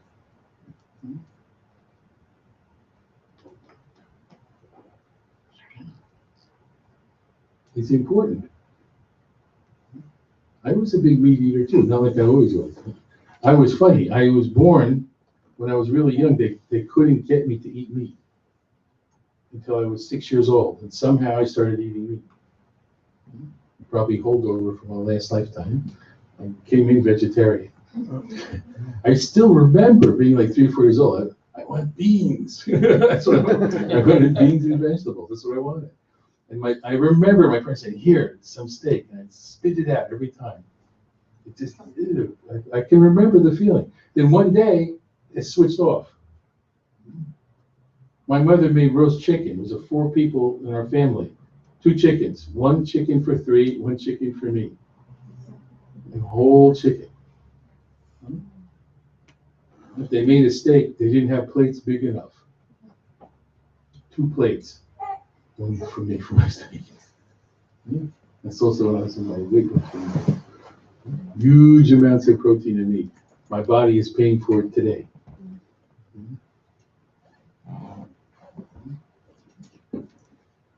So I know, I'm not saying, coming from a place that I don't know what it's like. I know what it's like to eat that food. But somehow I really feel for the animals, their consciousness. They know what's going on. They sense they have that sense built in. When they see their fellow beings suffering and being slaughtered, they know what's happening. Then in their system, all this bile pours out, all these chemicals that pour out under fear gets into the meat. Then you eat it.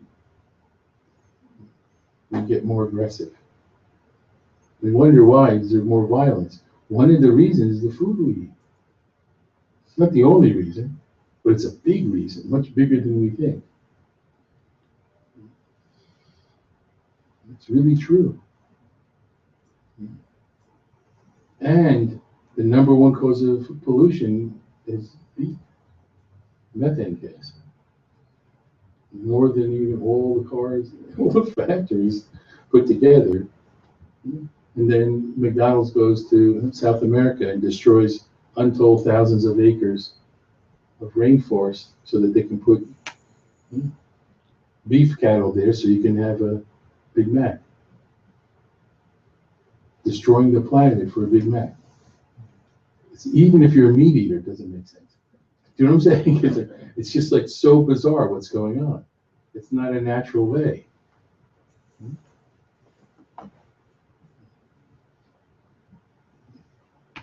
But even your vegetables, you should be grateful for them. The wonderful kale that came up from some seed somewhere. What a miracle is that? None of us could have figured that. I mean, I love that. You could take this tiny seed and plant it, it turns into a whole thing to eat. Like a tomato seed. Inside there's another whole bush filled with tomatoes. How did that happen? You throw a stick in the ground, turns into an apple tree, and you get apples every year. What other miracles you need? And it's giving oxygen and taking in carbon dioxide, so our air is purer. We don't believe there's like a benevolent force there. Had this idea, hey, I'll make this stick, we'll put it in the ground, turns into fruit, cleans the air, get them something nice to eat. But we can't do that. We have to have artificial apple. Tastes more appley. We used to do a cooking class at Cook College. Interesting, right? Cook College cooking class. What was that called? The Food Science Lab. It's an amazing kitchen. It was like as big as this room. The room was huge. But I don't know, like a dozen ovens. It was just amazing. And we would do a cooking class there. I had, because I was on staff, I could get any room for free. So we used to do it for free and do a cooking class.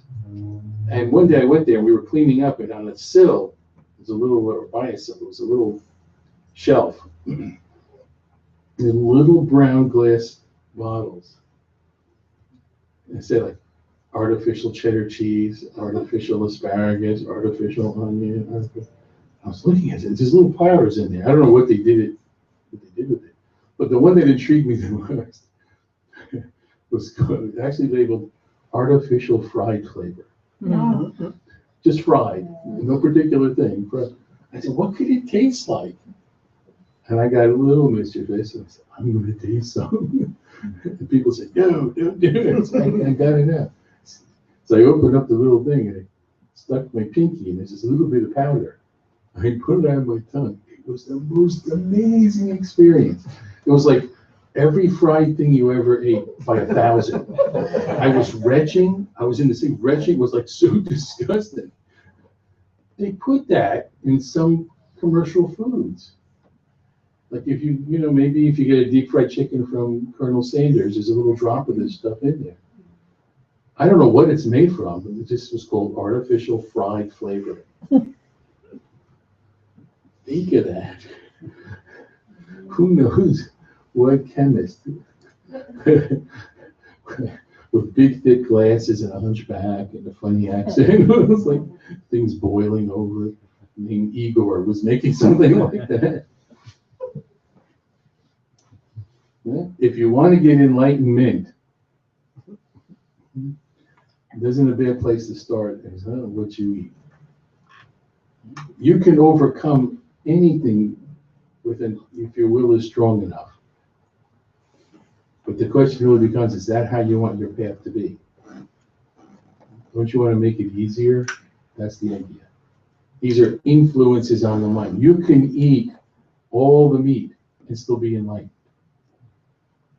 Absolutely true. It just is going to be more effort. So why not make it easier on yourself and the animals? Do you remember when I set the guinea pigs free? You weren't even there. No, Were you there? we did it together. Oh, okay. I don't remember. Johnson Park. No, not those. This was right outside the lab. This was another time. I don't think you were there. I always want to do that. Okay. Do you remember I used to go weird times? I used to go weird time. I worked in a mosquito lab. She was my boss there for a while. And the nice thing about the job, I could come any time of the day. As long as I did what I was supposed to do, I could go anytime. So I would go like at odd times. And one of my jobs at one point, I don't know if that was my job. There was a room that was filled with guinea pig cages that no one ever cleaned. So there was all urine and feces there. And I really felt bad. So maybe someone asked me to do it. I don't remember that part. I cleaned them. I don't think it had been done for, who knows, maybe years. I cleaned them. It was like spotless. I felt really bad for the guinea pigs, you know? So I took them outside. There's a little piece of lawn right outside. It wasn't much lawn. It was a piece of lawn. So I don't know what it does. I don't have any room. I took them outside, and I'm laying on the ground, rolling around with the guinea pigs rolling around. And it was Dr. Not your Maria Bush, it was the boss over him, Dr. Yeah, the glass. He saw me and I'm rolling around with the guinea pigs. Right? It was like a Sunday. I thought, who's going to find me there? It's behind this building. I mean, what are you doing? I said, I set him free. He got a little angry. You can't do that. I said, I did it anyway. I couldn't resist. I was kind of a newbie at yoga, so I had that kind of a zeal, like, born free. I just said the guinea pigs free. But I had to put them back, unfortunately. But they were so happy. They were just in cages before. They'd be outside in the sun, feel the grass in their little feet. Who would want to eat those little fellas? Do we need guinea pigs? Yes, they do. In what country? Yeah. South America. Yeah. Oh, yeah, it's a meat food, yeah. Oh, yeah. Mm-hmm. And we eat pigs. Pigs are more intelligent than our dogs. And people. What? And people. And maybe it's true. They could run the country pretty well, I think. Yeah, it's true. So anyway, but one thing you can do, if you haven't heard these ideas before, don't believe it because I said so. Try it. You just try experiment with different things. You see how you feel. And notice sometimes, especially if you eat out at a restaurant, if the next day you feel a little bit down emotionally, it may not be the food, it may be what happened in the kitchen between the cooks. That's why at least pray over your food or say a mantra over your food. If you have a personal mantra, you don't have to do even a whole prayer, just say your mantra once. Done. You did it. Only one has to know you did it. That'll deactivate? Yes. Oh. It does two things. It clears the vibration in the food, if you do it with, with some focus, but also raises your vibration. So you're stronger in being able to withstand whatever happens with the food. Yes. Also, just recently, I found out that pre-soaking the grains makes them much more bioavailable and digestible, and sprouting like increases the value 10 times. Oh, yeah. Nutritional value, which I didn't know. It's a simple thing you can do. If you're going to have your brown rice, they call germinated brown rice. They're using it in different countries to help treat diabetes. It's the simplest thing. If you don't do it, there's no real excuse. You could do this with millet, you could do it with quinoa, you could do it with brown rice, any grain, any whole grain. You soak it for 24 to 48 hours in water, and then you rinse it and cook it like you always do. That's it. And it increases the nutritional value of a number of nutrients up to 10 times as much. It's more digestible, so you get more nutrients from it. It's absolutely no work at all. You just soak it, leave it in a bowl, 24 to 48 hours later, you cook it like just rinse it once, and then cook it like you always do. And you can buy germinated brown rice. You might see GBR rice. If you go to a Korean store, Japanese store, they'll often have. And you pay like a lot of money. All they did was soak. That's all they did. Germinated rice. Right? But you can do that. Again, you do it with millet, quinoa, any grain. Just soak it for 24 hours. rinse it, cook it. It starts the enzymatic action, so the nutrition increases. Not that it's just blowing up with water. It's turning into a different food. It's going from grain to grass. Right? And as it goes from grain to grass, tremendous amount of prana, tremendous amount of nutrients in it. So if you just did that, it would help your health. Right? Soak your grains, cook them, right? Hang around. We'll give you lots of tips. Then recipes come. And then the food. Then the food. We have some good recipes. We had a cookbook, right, Carrera? We did a cookbook. Is that still available?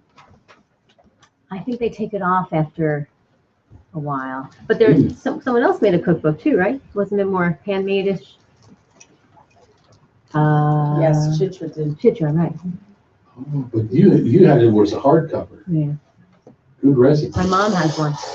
There are some recipes on the website too. On our website, there's I recipes? think so. In the Learning Center? Yeah? If there's not, I'll put some on when I get home. Yeah. We should put some recipes there. Right? If you have good recipes, let us know. We can put them up. There's definitely articles that describe a lot of the things that you've been talking about the yogic diet and stuff. But we can put some recipes on. Yeah. So it's like a tried and true recipe. One day, I'm making a promise. I'll do this one day. One day, I'll make pizza for everybody. That's my actual expertise, not teaching yoga. Ah. For years, I perfected it. I used to do it for the ashram for over 200 people at a time. And for Gurudev privately as well. Someone remind me, one of these days I'll figure out how to do it. In a regular Brown oven. rice. What? In a regular oven. Yeah, I can do it in a regular oven, yeah. I can do it in the pan, I can do it on bricks, I can do it on, In the house. Hmm? Not for 200 people. Well, I need more equipment for the, I can't use a regular oven for 200 people. Well, the ashram had a big, right, the big ovens, and we had the mixing bowl that was like this big, the big Hobarts. You used to know restaurants. Yes. So that's how I make the dough and that. Fundraiser. Pizza? Guruji making pizza, Find a place with an oven, right? So sure. People would pay to come to that. It's a good fundraiser idea. Anybody like pizza? Yes. This is really good Would pizza. have broccoli on it. In the shape of the yantra. Well, it is its own yantra. I mean, that's part of its greatness is that it's a whole food. You have carbohydrates, vegetable, protein right there. It's like the yantra. So, all right, so we'll do that sometime in the fall. When it's cooler, if we find a place with a big oven. You can use our church, Guruji. Really? Yeah, I'm now. Did they chair- have a big Hobart kind of? No, but I have a friend who has a nice little deli in Newark, and she could. And I'm now chair of Congregational Life, which is our food partnership. Oh. So I have an end. All right, so we'll look for it. We'll see if we can make that happen in the fall. So start fasting now. Come November, like 7 months from now, you're gonna be really hungry. Okay, so they don't flick the lights, they just flick the candles. Thank you for coming tonight, being enlightening me. Yeah, thank you. God bless you. Thank you, Guruji. We're going to do a closing arati and an arati chant, but stay around because we'll have announcements and then we'll have, you can buy tickets for the raffle for the meditation show. So if you want to stand and stretch your legs, it's nice to stand for the arati.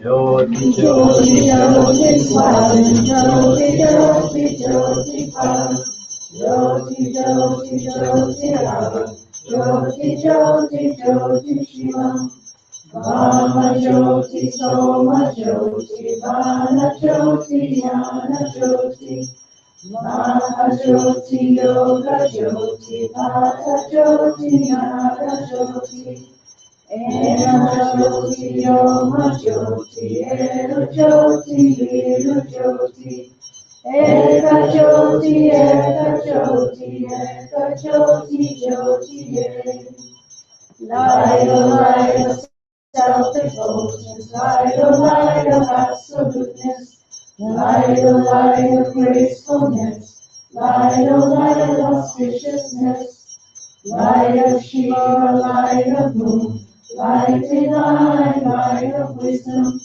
light of heaven, light of yoga, light of wind, light of sound, light delight, light of water, rising light, vital light, the only light, the only light, give us light, oh light, oh light.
So thank you so much for coming. I hope you learned how to get enlightened or how to make pancakes. I'm not sure, maybe both. But the raffle is, Dial-In is selling the tickets for the raffle. They're one for $3. You get 3 for $6 or 6 for $9. Okay? Okay. So if you wanted to win the meditation phone, you can see her. And a couple of announcements this Sunday, starting at 6:30, is the spring equinox. So if you would like to come for the first day of spring and meditate and maybe some. We're gonna meditate, we'll have a poem, we will make an offering, and meditate through the dawn of the day. And then close with sharing a nice breakfast. And a light breakfast. And then it's followed by Jayanti, which is Guruji's birthday. Okay.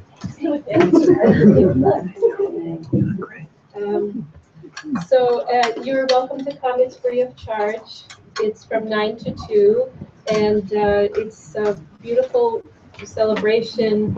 And we have offerings, and we just have a nice time. There's chants and food. It's a good. If you've never been, it's a nice way to get enlightened. And then coming up here at the Yoga Center, we have Breakthrough Diverse Paths on the Road to Enlightenment. It's a 6-week course. It starts on Tuesdays and March 22nd, right this coming Tuesday for 6 weeks. You could learn about Arjuna, Job, and Nachiketas. And all three were tested, and they went through a period of confusion, and they had direct encounters with the Absolute. And then after that, we have Easter morning puja. Reverend Krishna is going to preside over the the Easter Puja from 10 to 11. And we have daytime satsang on April 5th, if you are free during the day, 10:30 to 12 o'clock on Tuesdays. And I don't know if I should ask if anybody has birthdays. We have walnuts, if anybody wants to, I don't know the whole symbolic thing. It's supposedly like, She knows. Michelle, do it. We do it in South. Sure. Well, if anyone here happens to have a birthday, we're in March, right? We're in March birthday. Please come up then. Only one March birthday? Yeah. Me too. No one else wants to March. When does it start, Gina? March what? Monday, 21st. March Monday. The First full day. walnut symbolizes the ego, and our beloved guru, we pray and say the Triambakam over the walnut. Guruji then cracks the ego and feeds it shares it with the rest of us, the birthday person first, and then we share it with everyone in a room. You got it.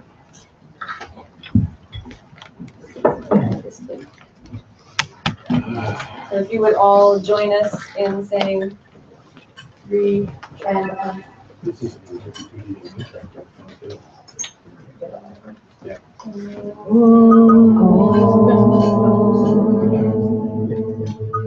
Mukam yajamahe, sugandim pushtivardhanam, urvaru kamila bandhanam, mrityurmukshiya mamritas. Om Triambakam yajamahe, sugandim pushtivardhanam, urvaru kamila bandhanam, mrityurmukshiya mamritas. Om Triambakam yajamahe, sugandim pushtivardhanam, urvarukamila bandhanam, mrityurmukshiya mamritas. Om Shanti Shanti Shanti. Worship you. Most being one, fragrant you nourish bounteously. From fear of death may you cut us free, to realize immortality. Om Shanti Shanti Shanti.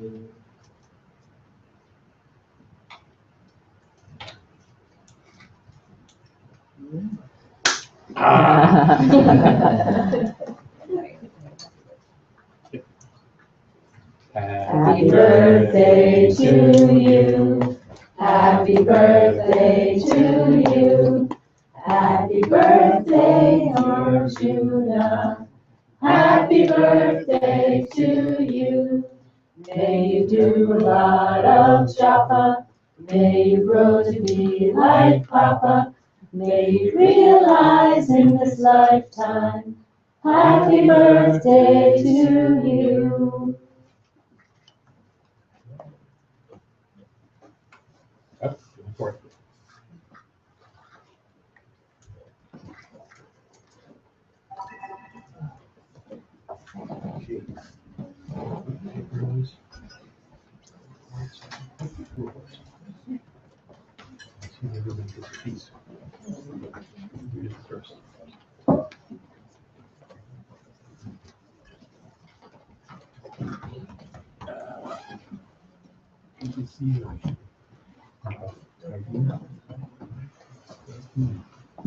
Tasty nut, it's you.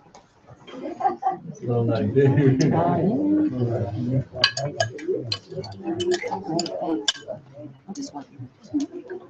So this, what if Sunday, this I thought was 2 to 6 inches. Mostly it's easy after the evening. But if it does change, how can we make a list notification to people that there are places that apparently still gonna get that foot of snow.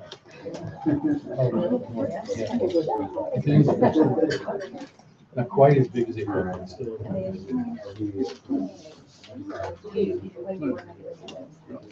Call me and then I'll do a bunch of things.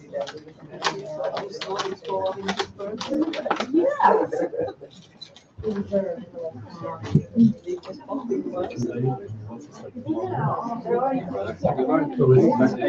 it's canceled, then we just shoot out anything else.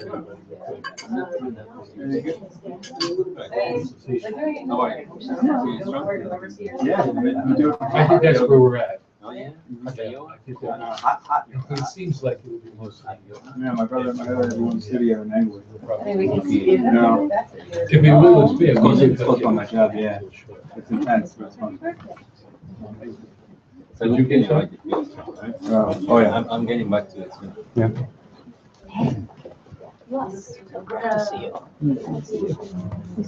Thanks, everybody. Is it Krishna? Yeah.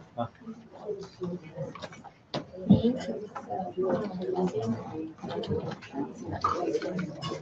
it? One huge go. One.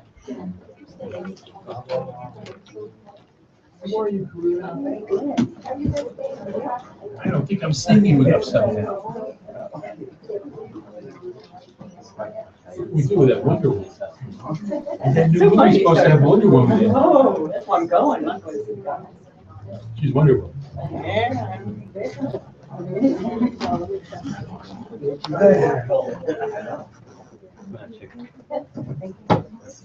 So what's happening? Well, I have two questions for you before I. Satsang.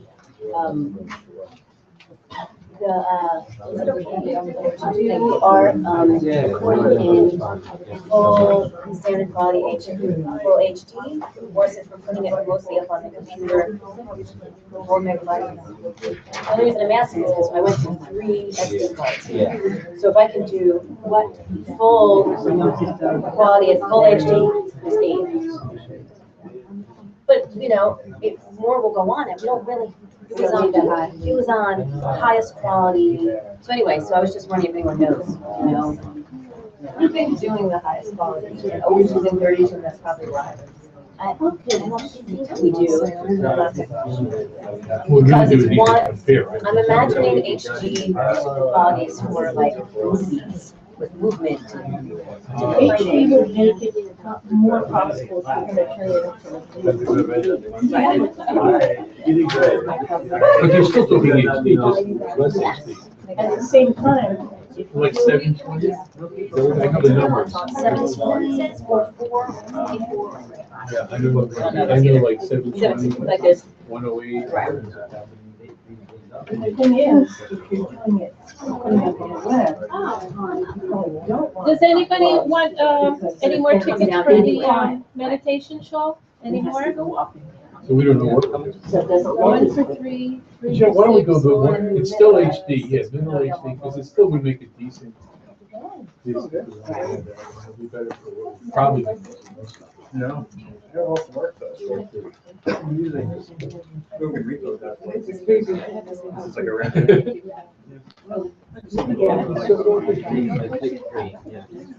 Do I need to write down on this? No, I just give up.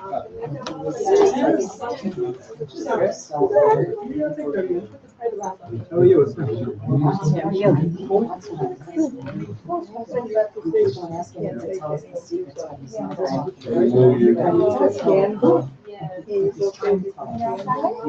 Yeah, I don't think it's I know already.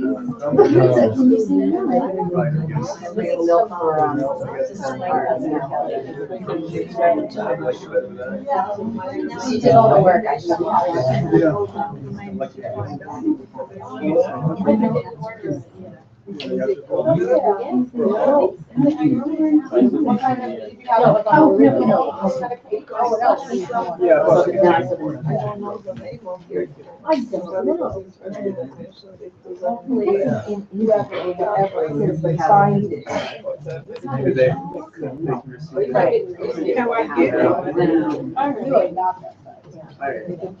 I got that mad. And so many things. Well, you know, I don't see. You got yours? Because sometimes we'll just focus and it's like, and I know it's okay. That's well because I'm curious.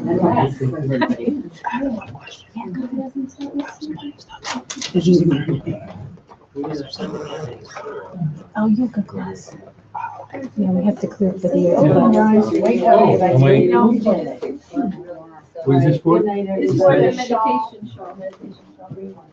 I need to rush you off.